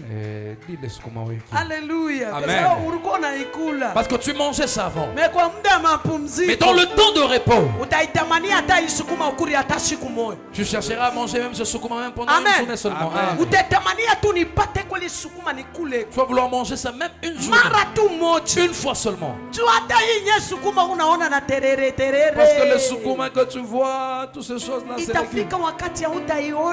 Il y aura un temps tu ne verras plus Maisha ça. itakuwa ingine. La vie sera autre. Mapumziko ya Mungu. Le repos de Dieu. Wewe bajawahi hata kukuweka hapo hata kumashini tu ya masaji tu upumzike au unaka na ile time. Tu n'es jamais même entré dans ce machine de massage. Tu n'as même pas ce Unakimbiaka temps. mifupe na kuuma tena unarudi kesho asubuhi Toi, chakula. tu cours, tu travailles, tu as mal aux os, tu Maungu dors. inauma. Oh, j'ai mal aux Asubuhi tena os. muka wewe ule Le ule. matin, tu y vas encore. Mais kuku wenzako wengine sasa Il y a hivi. certaines personnes maintenant là. Eko kama leo Sunday. Aujourd'hui, par exemple, le dimanche. Amen. Amen. Eko kwa mashine na relax. Il est quelque part dans une machine de massage. Oh, which time you have today? Tu as No, le no, temps no. aujourd'hui. I'm free, I'm Oh, fine. je suis libre. Kwa je sababu suis anajua libre. nyumbani kuna watu Pourquoi? Parce que wanahangaikia. c'est qu'à la maison, il y a des gens qui prennent la charge Pesa de toutes choses. inajingiza. Il y a l'argent chaque fois Chakula qu'il entre. inajingiza. Il y a la nourriture. Mavazi Il y a inajingiza. des habits, ne manque Kila pas. kitu kinajilipa. Toutes choses se payent. Gari yenyewe imejaa mafuta La tenterente. voiture est remplie de pétrole, Hakuna d'essence. kutafuta mafuta ya gari. Tu ne chercheras pas, oh, j'ai pas de Aina ile pétrole. gari unabambaga mpaka mabreki. Ce n'est pas cette voiture-là qui a un problème de frein. Mekaniki, hakuna mambo ya kuita mekaniki. Oh, un mécanicien, non, non, non. Alléluia. Amen. Yaani hapo hana haja ya kusema kwamba unifanya haraka. Donc là, tu n'as même pas besoin de dire que je puisse faire rapidement. Non, non, non. Pole pole tu nyosha vidole pole pole kwa Non, raza. fais-le calmement. Prends ton temps. Kachipsi pale kanaingizwa kwa mdomo. Et là, il est en train de manger Yeko ses kwa fruits. massage. Il est là en train de Na huku danser. mwingine bado njoo na Et de l'autre mizigo. côté, il y a l'autre qui a encore des chats, des fardeaux. Apate mongapi 300. Il veut juste avoir 300. Alléluia. Amen. Na mwisho na Et à la fin de la journée, the bill. oh, How much? c'est combien? Don't worry, madam. Ne t'en fais pas, madame. No problem. I Pas de give you problème. the check. Je te donne un chèque.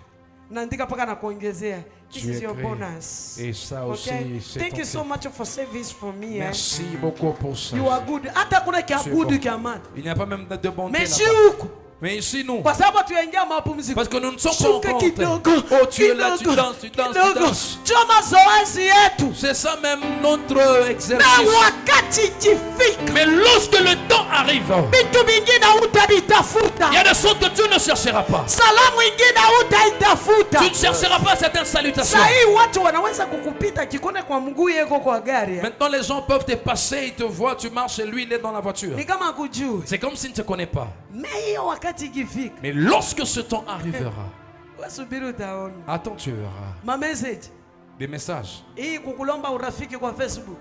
les demandes d'amis, Hii bantu sur bako na Facebook. kublock. Les gens qui te bloquent à chaque fois. Bako na kublock ni kwa sababu hujaingia mapumziko. On te bloque parce que tu n'es pas encore rentré dans le repos. Haleluya. Amen. Huyu naye ni mkopo tu Ah, anakublock. celui-ci, il veut juste des crédits. Non, non, non. Huyu naye madeni Ah, halipaki. celui-ci, des dettes, il ne paye Bana pas. kublock. On te bloque.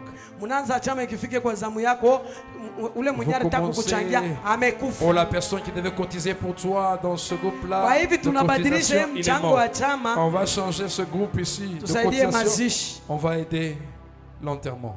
Haleluya. Amen. Yako chama inaishia hapo. Toi, la ristourne ne prend fin là. Wewe subiri mwezi mpaka pa zamu yako. Tu attends seulement à ton tour. Hapa na hapa kiongozi wa chama wanapigana. Celui qui était le leader de la Ristourne, Awe pesa yako il y a des tutakulipa troubles. tu. On va te donner ton argent. Yaani chama inavunjika juu Donc tu ya cette Ristourne est brisée à cause de toi. haujaingia kwa repo. Tu n'es pas encore dans les repos. Haleluya. Amen. Repo ikisha kuja mapumziko, Lorsque les repos arrivent, kila kitu kitajileta. toute chose viendra de soi. Nataka tu tusome tu mkanda moja Nous allons lire un livre. mpaka ile Mwanzo 44 Toujours ce livre. 41 Toujours dans Genèse, nous sommes dans 41, chapitre 41, 37 37.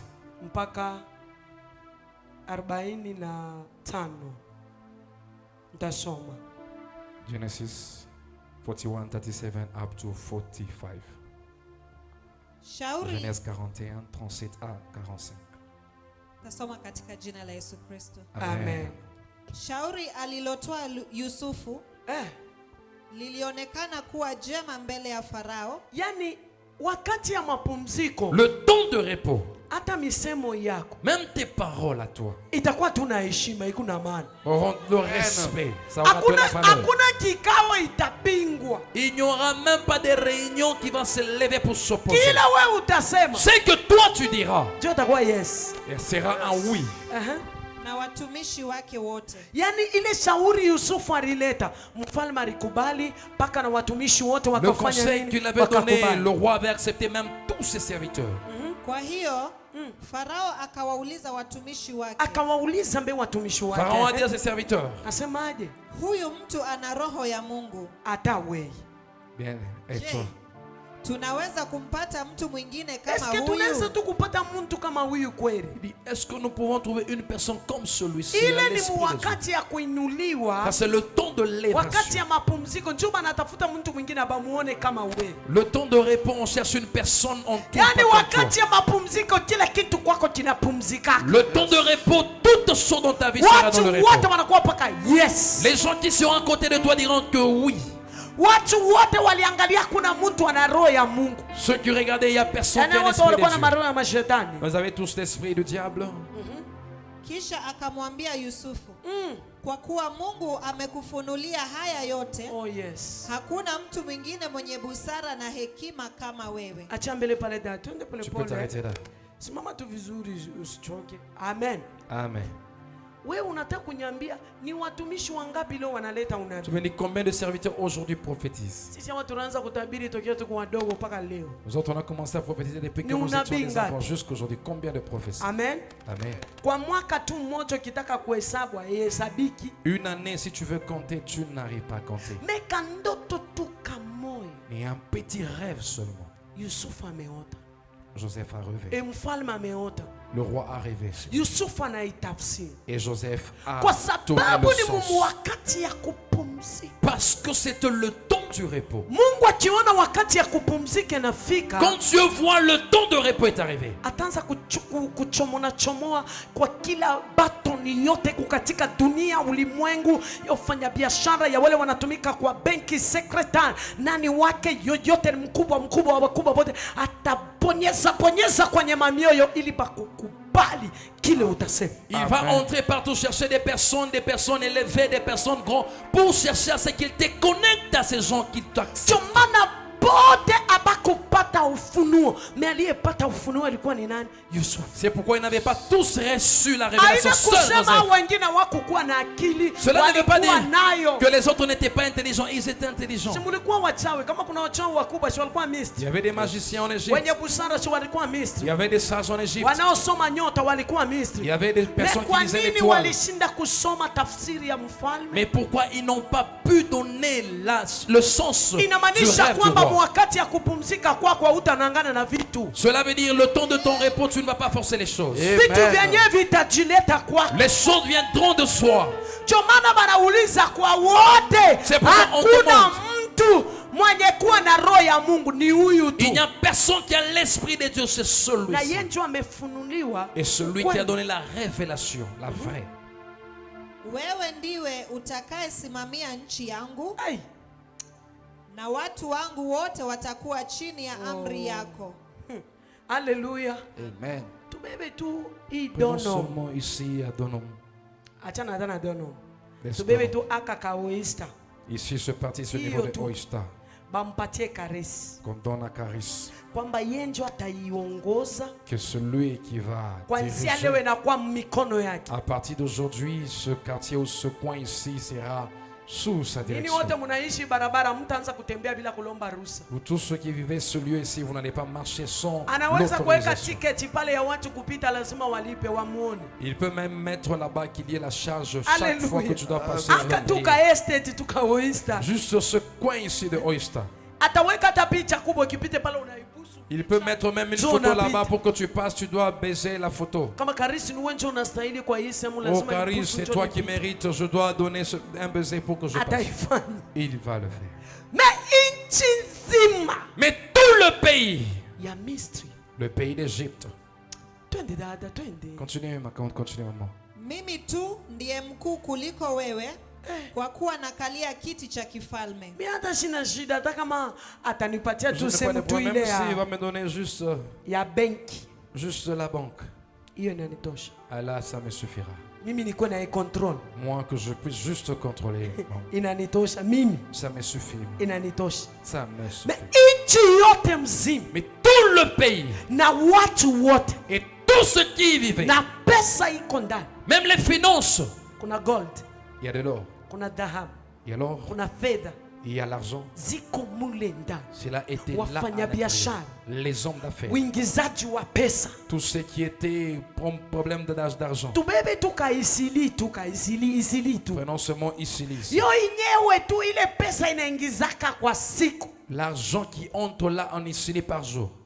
Dana kweli kama ni wewe banakupea. Dana, si on te donnait, Makanisa yote utaifunga kwa haraka. tu vas fermer toutes Hautaki tes kelele, églises. unataka stare. Tu n'auras pas besoin de bruit. Tu vas vouloir avoir Jina la le Bwana repos. libarikiwe. Amen. Anampa kila kitu, anasema ila tu mimi mfalme nimeketi kwa hii kiti. on lui a donné toutes choses étaient sous son contrôle, à part moi le roi. qui Ndio est maana assis nami sur ce trône. nakutangazia mwaka hii C'est pourquoi je t'annonce aussi cette Mungu année akupatie mapumziko kwa kila kitu mwi dunia. que Dieu te donne le repos en toutes choses de ce monde. Milango yote ikufungutie. Que toutes les portes te soient ouvertes. Kokote utenda kuna mtu atakukataa. Partout où tu iras, personne ne va te rejeter. Itoke ruhusa kutoka mbinguni. Reçois l'ordre venant du ciel. Utakachokitaka ndio kile kitakuwa. Ce que tu voudras, c'est ce qui va se passer. Utakachokifanya ndio kile kitakuwa. Ce que tu feras, c'est ce qui va se Hakuna faire. wachawi wa kaskazini, mashariki, magharibi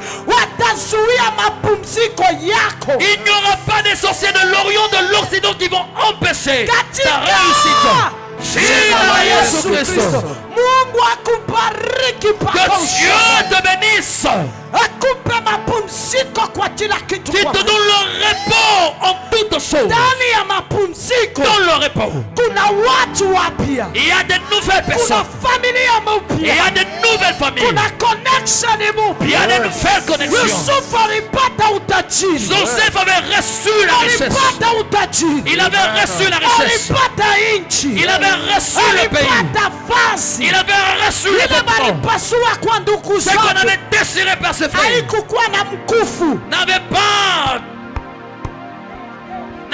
d'anneau. Haleluya, Amen. naye kwa mfalme Mais ceux qui venaient du ilikuwa roi na pete, étaient accompagnés de ilikuwa na l'anneau, taji, étaient accompagnés d'une ilikuwa na couronne, heshima, étaient accompagnés de ilikuwa na l'honneur, pesa, étaient accompagnés ilikuwa na d'argent, milango, étaient accompagnés de ilikuwa portes, na watu, étaient accompagnés de gens. akapewa mpaka udongo. On l'a donné même des terres. Sikiliza nikwambie, Écoute ce que je te kwa dis. baba yake Son père, alipewa vazi il bure, avait reçu juste na la kwa paix. Potifa, Mais auprès de Potiphar, kwa Farao, auprès de Pharaon, kitu cha la kwanza première des choses, alimuosha maji, on l'a lavé. kitu cha La pili deuxième, bakamufika mavazi, on a donné des kitu habits. cha tatu La troisième des choses, wakampatia mkufu. on lui a donné l'anneau. Ni ile cheni ya gold C'est cette chaîne de ya d'or kuonesha huyu mtu anaheshimika. pour montrer que celui-ci il est honoré. Wakampatia sehemu yote ya utaji. On lui a donné des parts de richesse aikontrol, qu'il puisse contrôler. aliingia bila mavazi, Il est entré sans habit. bila baba, Il est entré sans papa. bila mama, Il est entré sans bila mère. bibi, Il est entré sans bila femme. batoto. Il est entré sans Na enfant. wakati Mais mapumziko lorsque yalikuja, le repos est arrivé, alipata pesa, il a reçu l'argent, kazi, le travail, heshima, l'honneur, watoto, les enfants, biashara, les affaires, mafanikio, la réussite, nchi yote, tout le pays. walipitia magoti, Ils s'étaient agenouillés devant lui. wanasema huyu Ils ont dit que celui-ci, anastahili. il est Hakuna digne. mtu atatoa mguu Personne ne enlèvera son pied bila ruhusa yako wewe. sans l'autorisation de Yani Joseph. hata ule aliyemtumikia Donc même celui qui l'avait servi, kabla ya kutoka avant de faire juste un mouvement, ilibidi amliombe ruhusa il Yesu. devait demander l'autorisation à Joseph. Haleluya. Amen.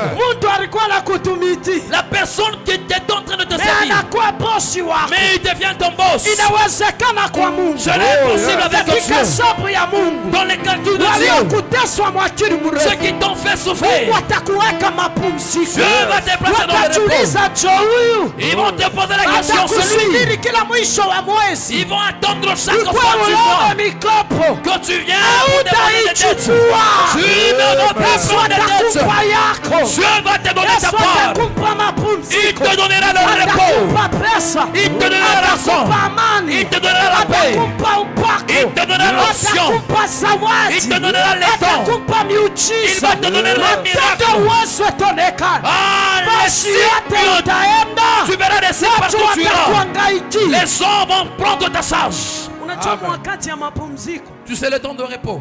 hata hii mikono nguvu ni makazi na kutokulia vizuri. Même les mains qui sont peut-être dures, c'est des travaux et Amen. la malnutrition. Mikono iko nguvu ni kama nakataka makaa. Les mains sont dures, c'est comme si tu fais des travaux de brèche. Jina la Bwana libarikiwe. Amen. Lakini wakati ya mapumziko, Mais lorsque le temps de repos arrive, hata ngozi inakuwa katepetepe.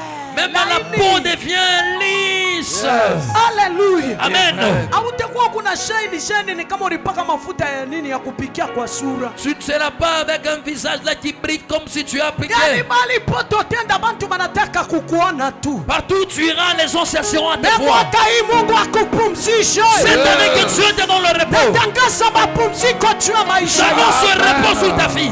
Natangaza mapumziko juu ya pesa. J'annonce le repos dans tes finances. Natangaza mapumziko juu ya afya. Le repos sur ta santé. Natangaza mapumziko juu ya watoto yako. Le repos sur tes enfants. I receive. Natangaza mapumziko juu ya machungu. Le repos sur les douleurs. Moyo wako haitaumia tena. Ton cœur ne va plus se troubler. Yesu ataleta amani kwako. Jésus apportera la paix dans ta Yesu vie. alete furaha ndani ya moyo. Il apporte la joie dans ton Yesu cœur. akujalie amani kila saa. Qu'il remplisse ton cœur de paix. Akuponye. Qu'il te guérisse. Akuinue.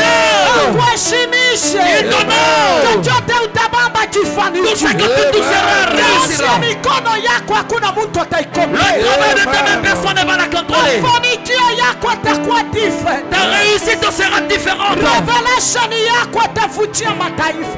Tes révélations vont attirer les nations. Nchi na nchi batakutafuta. Les pays et les pays vont te chercher. Utapata upako wa tofauti. Tu auras une action Na spéciale. Yesu aruhusu amani kwako. Oh, c'est super Yesu la paix aruhusu dans ta vie. heshima ikufuate. L'honneur de te Yesu suivre. aruhusu heshima Qu'il juu ordonne ya kazi l'honneur yako, sur ton juu ya travail, familia sur yako, ta famille. maisha yako Ta vie à toi itakuwa tofauti. sera différente. Kama uringie mwaka Si hii tu entres dans cette année bila kuwa na vision, sans vision, nami nakuambia kwamba Oh, sans vision, te dis. Yesu atakupanua. Dieu va Chochote t'élargir. unaomba atakupea. Ce que tu demanderas, il te donnera. Utafanikiwa. Tu réussiras. Vyote vilifungiwa. Tout ce qui était bloqué Tunafungua. c'est ouvert. Katika Jina la Yesu Kristo. kokote unataka kuwepo, Partout tu vas aller, na Mungu aruhusu mapumziko, que Dieu permette le repos. akupe mapumziko Il te sasa. donne le repos maintenant. Elia hakutosha, Tu as beaucoup pleuré. Elia hakutosha. Tu as beaucoup pleuré. Umedharauliwa sana, Tu as été méprisé assez. umedharauliwa na kila mtu. Tu as été méprisé de tout le monde. Safari Cette fois-ci, Mungu akuketishe Que Dieu te place. akuketishe kwa kiti cha Il heshima, te place sur une chaise d'honneur. akupe kwa heshima kama Yusufu. Il te donne l'honneur comme Joseph. Yusufu alikuwa kiongozi, Joseph était devenu chef. alitajirisha nchi yao, Il avait enrichi son pays. alitajirisha watu wa Il avait Misri. enrichi le peuple Misri d'Égypte. ilitajirika. L'Égypte était Hata enrichie. wewe Même toi. Yesu akuoneko, Que Dieu te voie. Yesu akuoneko, Que Jésus te voie. nakutangazia neema. Je t'annonce ta Wale grâce. wote walikuibia mwaka hii Ceux qui t'ont volé na cette année 2024, 2024, chochote kilicho chako tout ce qui est à toi, utakikomboa tu kwa neema récupéreras ya Bwana. par la grâce de Dieu. Furaha utaikomboa, La joie, tu vas la amani récupérer. kwa familia, La paix dans la famille. baraka yako Ta ifunguliwe. bénédiction qu'elle Yesu souffre. abariki watoto Que wako, Dieu bénisse tes Yesu enfants. abariki familia Il yako, bénisse ta famille. Yesu abariki nafsi Il yako, bénisse ton kazi travail. yako ibarikiwe. Que ton travail soit Aweka béni. mapumziko Il amène le ya repos nafsi yako. dans ton travail. Umechoka kuishi upweke, Tu es fatigué à vivre une vie de solitude. umechoka kulia, Tu es fatigué à na pleurer. anakuja kupanguza machozi. Aujourd'hui, que Dieu essuie tes Tangaza larmes. upumzika ndani. Oh, qu'il amène le Tangaza repos. kwamba nimechoka, Ah, qu'il amène la natamani fatigue. kupumzika. Aujourd'hui, qu'il te donne le Mimi repos. niko na destiny, Tu as un destin. uniweke kwa ile mti Place-moi dans cette ambayo vie. mitatua mizigo yangu. Là où, Seigneur, je Baba, vais mizigo déposer yako mes leo fardeaux.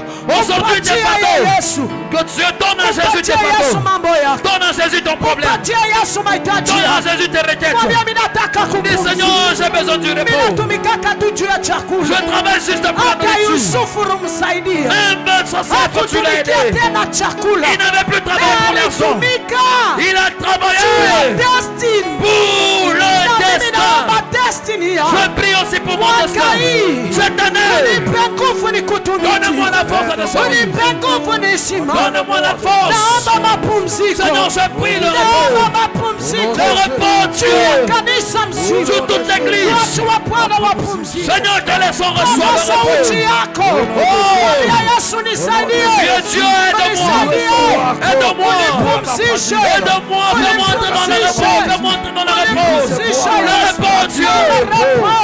juu ya maisha yangu, Katika repo. na marepo Katika juu ya maisha yangu, na marepo juu ya ndoa yangu, na marepo juu ya kanisa, juu ya watoto wako. Leta mapumziko mahali kote unanifuata. Yesu akupe mapumziko, mapumziko ya maisha, mapumziko ya kazi, mapumziko ya business, mapumziko ya ndoa. Yesu akupe amani. Tangaza, tangaza, tangaza, tangaza amani kwa kazi yako, tangaza amani. Katika jina la Yesu, uwezo wa Bwana uingize maisha yetu katika mapumziko, ingiza maisha yetu Bwana katika teritori iloliandaa kwa ajili yangu. Ingiza Bwana watoto wako katika ripo, katika resti ya maisha yao, waone mkono wako, washuhudie Bwana ya kwamba uliyeitangaza mapumziko pande zote. Yesu wa rehema, inakuhitaji. Achilia Jehova, achilia Jehova. Bwana unipe nguvu ili nije katika mapumziko. Nipe Bwana nguvu nije katika mapumziko. Leo kila mmoja aliyesikiliza awe Joseph wa familia yake, awe Joseph wa kizazi hiki, awe Joseph.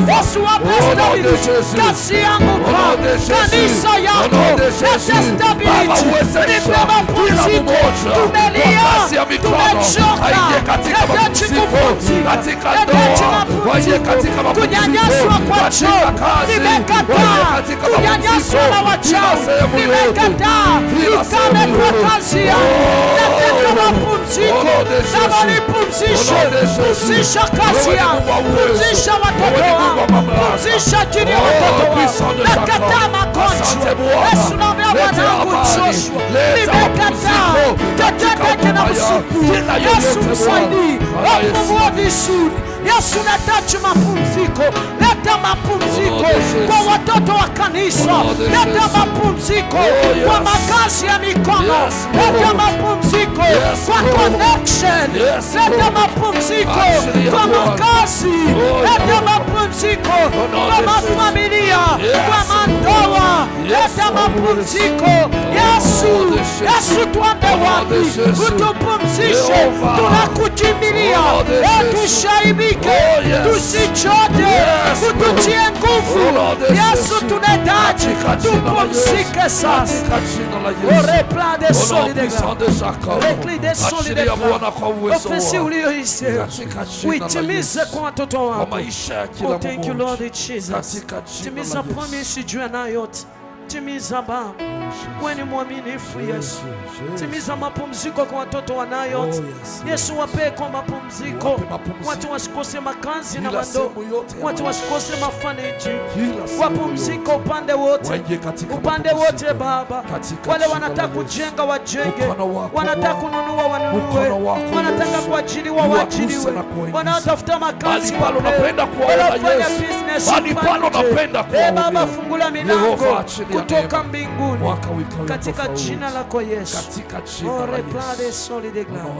Merci Saint-Esprit. Sikiliza mpendwa, nikwambie, Écoute bien-aimé, je me répète. wakati unapotarajia kuja katika haya mapumziko, Lorsque tu t'attends à entrer dans le repos, katika maisha yako ya ubinafsi, dans ta vie jua ya personnelle, kwamba Mungu sache que Dieu, ako na hiyo gift il a ce don, ambayo ni taji il a cette couronne ambayo atavika kichwa yako. qu'il mettra sur ta tête. There is a reward Il y a un prix, il y a un for each salaire and every one. pour tout un chacun. As you stand, Lorsque tu te lèves, as you fulfill the assignment he has given you, lorsque tu accomplis ce qu'il t'a donné comme devoir, atakuvika taji ya heshima, il te cournera d'une couronne d'or. na hiyo taji itakuingiza katika mapumziko, Et cette couronne va te faire entrer dans le repos. itakuingiza katika repo ya maisha yako. Elle te fera entrer dans le repos de ta vie. Kila mahali utaenda watakuona wewe unastahili. Partout où tu iras, on verra que tu es Mahali digne. pote utaenda watasema wewe ni wa heshima. Partout où tu seras, on dira que toi,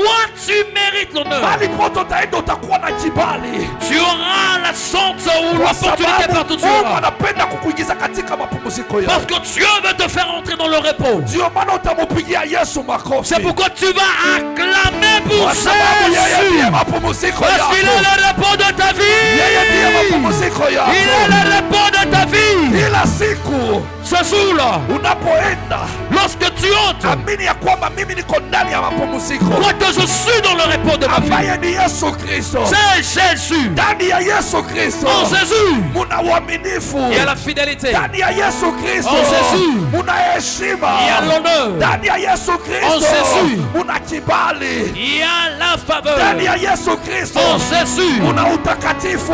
il y a la Ndani ya sainteté. Yesu Kristo En Jésus, muna utiifu. il y a l'obéissance. Ndani ya Yesu Kristo En Jésus, muna upendo. il y a l'amour. Ndani ya Yesu Kristo En Jésus, muna amani ambayo il y tunahitaji. a la paix dont nous avons Ndio besoin. maana lazima tumkubali huyu C'est Yesu. pourquoi nous devons Mpendwa, accepter acha Jésus. nikwambie siku ya leo, Bien-aimé, laisse-moi te dire aujourd'hui, unapotoka mali hapa, lorsque tu quitteras ce you lieu, are the Joseph of your tu es family. le Joseph de ta famille. You are the Joseph of your family. Le Joseph de ta famille, c'est Lazima toi. Tu ukubali dois accepter. Mungu akupeleke mali ambapo kuna heshima Dieu doit yako. te faire entrer là où il y a ton honneur ou ton Labda repos. watu hawajue heshima yako, Peut-être les gens ne connaissent pas lakini ton Mungu repos. anajua heshima yako na mali heshima itakuwa. Mais Dieu sait là où il y aura l'honneur. Acha Mungu akuangalie territory Laisse que Dieu regarde les territoires ambayo itashuhudia heshima iliyo ndani mwako. qui va témoigner de l'honneur qui est en toi. Pigia Yesu makofi. Est-ce que tu peux acclamer pour le Seigneur? Sasa keti chini. Tu vas t'asseoir. Umesikia vizuri?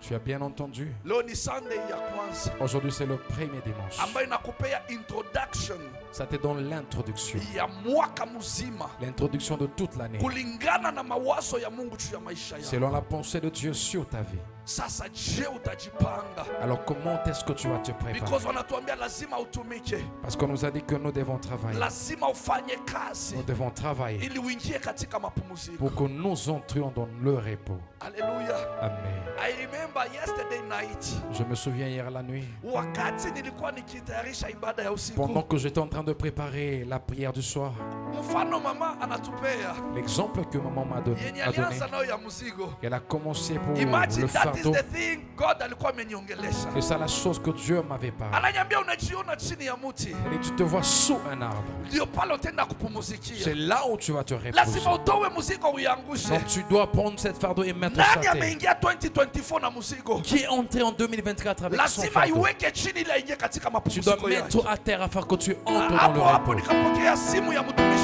Et là, mmoja. j'avais reçu un téléphone, un coup de fil d'un serviteur de Mtumishi Dieu. mmoja akanipigia. Il m'a appelé, il m'a dit, Akaniambia papa doctor, papa docteur, I know je sais, Mungu ameniambia Dieu me dit, kwa sababu nilikuwa nikiomba pia nikiwaombea. parce que j'étais en train de prier, je priais pour vous. Mungu ananiambia niwaambie Dieu m'a dit de vous dire, kama mwaka uliopita si l'année qui vient de s'écouler, kulikuwa na mambo il mengi y avait beaucoup de choses, yengine yaliwaumiza mioyo, certaines vous avez fait mal, lakini mwaka huu mais cette année, Mungu anasema ya kwamba Dieu dit, anaenda kuleta mapumziko, il amène le repos, anaenda kuwaingiza katika mambo il yake, vous fait entrer dans anaenda ce chose, kuleta heshima ambayo alitaka juu ya kanisa il lake. apporte le repos là, Yeye il a ataenda préparé pour son kupanua église. kazi yake, C'est lui qui va kwa élargir sababu son ni yeye travail, aliwaita. parce que c'est lui qui vous a appelé. At the end À la fin, akaniambia, il m'a dit, acha nikuambie tena leo laisse-moi encore te dire mbele ya aujourd'hui, Mungu na mbele ya watu, devant Dieu, devant ce peuple, hata kama watu wote watawakataa, même si tout le monde va vous rejeter, mimi ninawaheshimu moi je vous kwa sababu honore, mlitumwa na Mungu katika hii nchi, parce que vous avez été envoyé par Dieu dans ce na ule pays. Mungu aliwaita Et le Dieu qui vous a ndiye appelé, atafanya kazi yake isonge. celui qui va faire avancer son Yeye travail, ndiye aliyowachagua. celui qui vous a choisi. Anasema count even on us, Et compte en nous, hata sisi utuhesabu, tu peux compter en nous. tunaweza kusimama tu na wewe, Nous pouvons être là pour hata vous. kama ikueja hatutakukana. Même si les choses s'est passées comment, on ne peut pas vous abandonner. Nikakaa nikatafakari hiyo masemo, Je me suis mis et j'essaie d'examiner nikasema ces ni kwa paroles. muda mrefu hatujaongea. Il y a longtemps, nous n'avons pas parlé. Me kama Mungu anampea kona time ya kutuombea, Mais si Dieu lui donne même le temps de prier pour nous, kumbi pia anapenda maono ambayo Mungu analeta katika kanisa hili. donc Dieu veut que la vision qu'il a donnée dans cette Sasa église, lazima hii kanisa iweze kustawi na kusonga mbele. alors cette église doit être stable et avancer. Itasonga mbele wakati wewe unaelewa maono Elle avancera lorsque toi tu comprendras la ambayo vision. Mungu ameleta mali hapa. La vision que Dieu a amenée en If you cette don't vie. understand the vision, Si tu ne comprends pas la it vision, will be difficult for you to enter your rest. ça sera difficile pour que tu entres dans ton repos. Haleluya. Amen. Unipungie Tu mkono. peux balancer ta main. Ndio maana wakati ulivuka mwaka C'est 31, pourquoi quand tu as traversé Mungu la vie, alipenda ili uwe mmoja Dieu a voulu que tu sois l'un d'eux, ya wale watakuwa washuhuda des personnes qui seront des témoins katika uaminifu wake, dans la fidélité de Dieu, katika kazi unaweza dans kufanya, l'œuvre que tu peux faire, katika uoga wa Mungu ndani dans mwako, la crainte de Dieu en toi. uone kuingia katika mapumziko. Tu te verras entrer dans le repos. Haleluya, Amen. haleluya. Amen. Ndio maana C'est pourquoi, kama hii program umepewa si ce programme qu'on vient ya de te donner, 21 de days, 21 jours, ngapi? 21 days, 21 21 jours ya maombi de prière na mafungo. et de jeûne. Sema maombi na mafungo. Des jeûnes et prières. Sefasa anaanza kucheka Cephas se met à sourire kwa sababu anakisikia tunataya mafungo, parce qu'il a entendu jeûne. anasema he is a champ. Il dit qu'il est champion. Yeye ndo atakuwa akiangalia kila mmoja. C'est lui qui va commencer à surveiller tout le monde. Unaingia tu kwa gate, Si tu entres à la barrière, the prophet Cephas le prophète Cephas, akiangalia tu kwa tumbo yako, il regarde ton ventre comme ça. maji inatikisika hivi, Il voit déjà l'eau qui bouge. anajua huyu alikula. Et celui-ci a mangé. Tunajua au kufast. Nous savons que tu n'as pas jeûné. Who is ready to fast? Qui est prêt à jeûner? Asante sana. Ni mwaka wa kwanza. C'est la première année. Mwezi Le mwezi premier wa mois. kwanza. C'est le premier mois. Lazima tuweke seed Nous devons mettre ya une séance maombi na mafungo de prière, de ili jeûne itatupeleka paka mwisho. qui va nous amener Ili tuje jusqu'à katika la fin, mapumziko. afin que nous puissions So entrer dans le you repos. have today afternoon, Alors tu as aujourd'hui après-midi, tomorrow and Tuesday demain et ya wewe mardi kujipanga sawa pour sawa bien te préparer kwa mind, dans tes pensées, mwili wako, ton corps, spirit ton yako, esprit, so that ukuje. afin que quand tu viens, Tunasema tunaanza Wednesday. nous disons que nous commençons So le mercredi. asubuhi nzima uko nyumbani, Donc le mercredi tu es à la uko maison, kazini, le matin tu es uko à la maison, tu es au kibiashara, travail, tu es dans tes lakini affaires, uwe katika hali ya et maombi, sois dans l'état de uwe prière, katika hali ya kufunga. sois dans l'état de jeûne. Alléluia. Amen. 5 p.m. 17h, tuko mali hapa, on sera ici. tunakuja tunaomba, On sera ici dans la prière. tunamaliza maombi pamoja, Et nous allons finir la prière ndo ensemble. tunafungua. Et là, nous allons. Tunasema ni dry fast, On a dit que c'est jeûne assez. bila kunwa bila kula, Sans boire, sans manger. hautakufa, Tu ne mourras pas. hautakufa. Tu ne mourras pas. Nani anaogopa kukufa? Tu as peur de la mort. Tukimaliza maombi hapa, Si on finissait la prière maintenant, ndo tunafungua.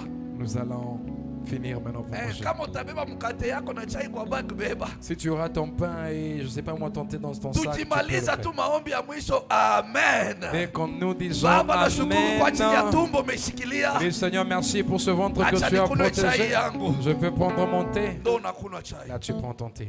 Sitakwambia unapofungula utakula nini, Je ne peux pas te dire qu'est-ce que tu peux manger après la prière, lakini mais katika hiyo hali ya discipline, dans cette discipline, usi unakula kushiba sana. ne mange pas pour beaucoup te rassasier. Hata kama unafungua, kula tu chakula nyepesi, Même lorsque nous allons commencer à manger le soir, ujiwekee kwa hiyo discipline, Prends la uone vile nourriture utatembea na léger. Mungu mwaka huu. tu verras comment est-ce que Dieu tu Last marcheras avec year 21 days tulisema tunakula tu nini? Dieu.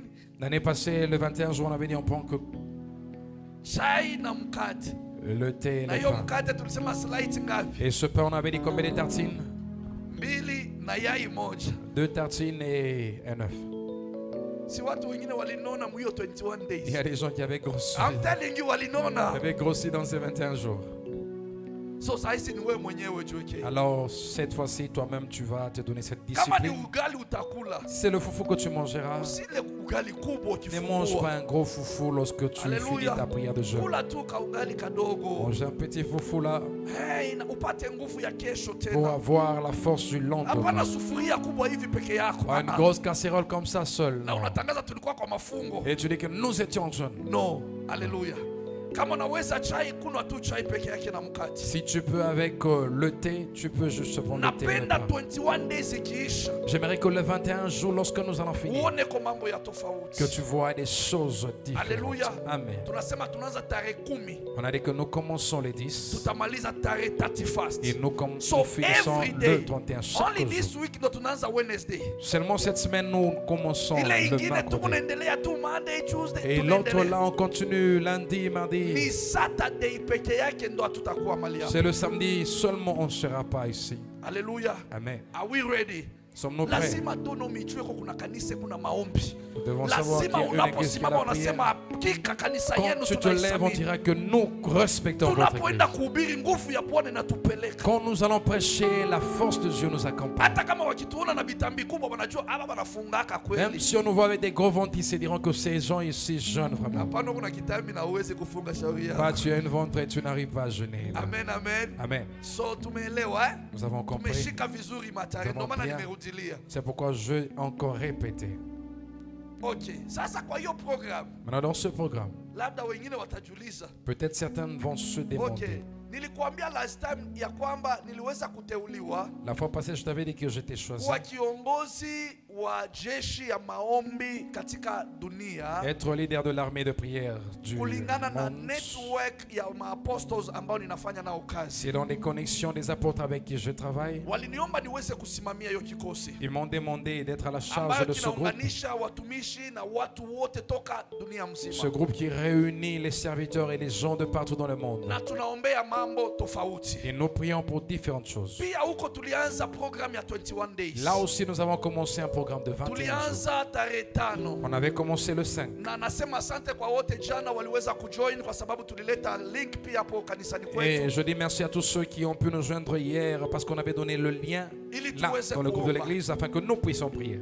Haleluya. Amen. So kila mara tunakukaribisha kuja uombe nasi Alors à chaque fois que nous t'invitons, viens prier avec nous. kwa sababu ni kwa uzuri wako kuingia katika mapumziko. Parce que c'est pour ton bien afin que tu entres dans ton repos. Unapojiunga na maombi kila saa inakuepusha Lorsque tu na te dhambi, connectes à la prière chaque fois, ça t'épargne des inakuepusha na malédictions. distraction. Ça t'épargne de la distraction. So ukiona tena pale usiseme mbona kuna 21 days huku tena 21 Alors days quand tu kanisani. vois là-bas, il y a 21 jours ici, 21 jours à l'église. Ile unaweza kushika kwanza ya kanisani kwenu. Toi, prends le programme d'abord de ton église. Fuata ya kanisa pale huko. Sur ce programme de l'église Hii entière, ingine ni bonus. là, c'est juste un bonus. Haleluya. Amen. So unganika pale. Alors, tu peux te connecter là. Sometimes WhatsApp inakuwa na limit ya watu 32 only. Deux fois, WhatsApp, il y a une limite de 32 personnes seulement. Ukiweza kujiconnect haikubali. Si tu essaies peut-être de connecter, ça n'accepte Enda pas. pale Facebook Va sur utanipata tu. Facebook, tu me trouveras là. Nitakuwa live hapo nikiendelea at the same time tutaomba. Je serai là en ligne en train de prier. Amen, amen. Amen. Mungu Que akubariki. Dieu te bénisse.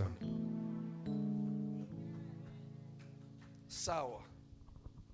Sasa kwa sababu tunaenda tu tukimalizia. Parce que nous voulons finir. Nimeona katikati yetu kuna mtoto Je vu au milieu de nous, il y a un enfant. ambaye alizaliwa last year Un enfant qui est né l'année na bado passée. alikuwa hajaletwa Et kanisani. on ne l'avait pas encore amené à l'église. Nimeona mama yake amekuja na yeye Sa leo. maman l'a amené aujourd'hui. Tunapenda tumdedicate mbele ya Nous Bwana. voulons dédier l'enfant devant le Seigneur. Haleluya. Amen. Haujapiga hata mikono kwa Yesu. Tu n'as pas encore acclamé pour le Seigneur. Nitaomba wamama wawili Alors je wanisaidie kushika vais huyo mtoto. demander à deux mamans de m'aider à prendre l'enfant Kuniletea yako mbele et hapa mtoto l'amener wa ici Sister Nana. devant l'enfant de Sister Nana. Huyu Sister Nana ni mmoja wetu. La sœur Nana, c'est l'un de nous. Amekuwa very active katika kanisa hii. Elle est toujours active dans cette église. Hata wakati alikuwa mjamzito, Mais quand elle était enceinte, every day alikuwa anakuja hapa kuosha kanisa. chaque jour, elle venait ici pour nettoyer l'église. Pamoja na mama Caro, Avec maman pamoja na Caro, brother Karis. avec le frère Caris. Wale wote waliweza kupatana pa Sister Jessica. Tous ces gens qui venaient ici avec la sœur Walikuwa Jessica, wanakuja ils venaient ici ensemble. na tumbo tu huko. Elle était là, grosse, enceinte. Haleluya. Amen. Mpaka siku ya mwisho Jusqu'au dernier jour. aliparticipe kwa graduation yake hapa. Elle avait participé à sa Akiwa tu na mimba yake. défense ici avec sa Ni grossesse. neema kubwa. C'est une grâce. Sasa tuko naye hapa mbele wametuletea. Alors, elle est ici devant nous. Ni karibu aanze kutembea. L'enfant est prêt à marcher. So amekaa sana nyumbani. Asante, pigia makofi wakati Sister Nana anapokuja. Pendant qu'elle vient, tu peux acclamer. Karibu sana Sister Nana, thank you. Merci, sœur Nana. So mtoto ambaye tumeletewa mbele L'enfant qui est devant nous anaitwa Prosper Baraka Ongenge Orero. s'appelle Prosper Baraka Ongenge Orero. Prosper Baraka Ongenge Orero. Prosper Baraka Ongenge O-O. Orero. Ah, sawa. Tutamwombea huyu mtoto. Nous allons prier Hallelujah. pour l'enfant. In our church atubatize watoto, Dans notre église, nous ne baptisons pas les enfants, lakini tunawadedicate mbele ya mais Mungu nous le dédions devant Dieu. kama vile maandiko inatuambia Comme la Bible nous dit katika kitabu kia Luka dans le livre de Luc, 2 Luc chapitre 2, 22 verset 22. inasema nini? Qu'est-ce que ça nous dit? Siku zilipotimia za Yusufu na Maria kutakaswa kama walivyotakiwa na sheria, wazazi hao walimchukua mtoto wakaenda naye Yerusalemu ili wamweke mbele ya Bwana. Amen. Walioenda naye Yerusalemu Ils sont allés avec l'enfant à ili Jérusalem wampeleke mtoto Yesu mbele ya Bwana. afin de lui présenter devant le Seigneur. Hawakumpeleka mbele ya mtu, On ne l'avait pas amené devant walienda un homme, kumpeleka mbele ya mais Bwana. devant le Seigneur. Lakini ili apelekwe mbele ya Mais Bwana, pour qu'il soit présenté devant kulikuwa na Dieu, mkuhani ambaye alibasha kupokea huyu il y mtoto avait un sacrificateur qui ili devait aweze recevoir kumwombea na l'enfant kumweka wakfu afin de prier pour l'enfant, kama vile ilikuwa desturi ya Musa. comme c'était dans la loi de Moïse. Haleluya. Amen. Ndio maana tunapenda kumwombea huyu C'est pourquoi mtoto nous voulons prier pour cet enfant na tumweke wakfu mbele ya et Mungu. nous allons le présenter devant Dieu Mungu aweze kutusaidia. et que Dieu nous aide.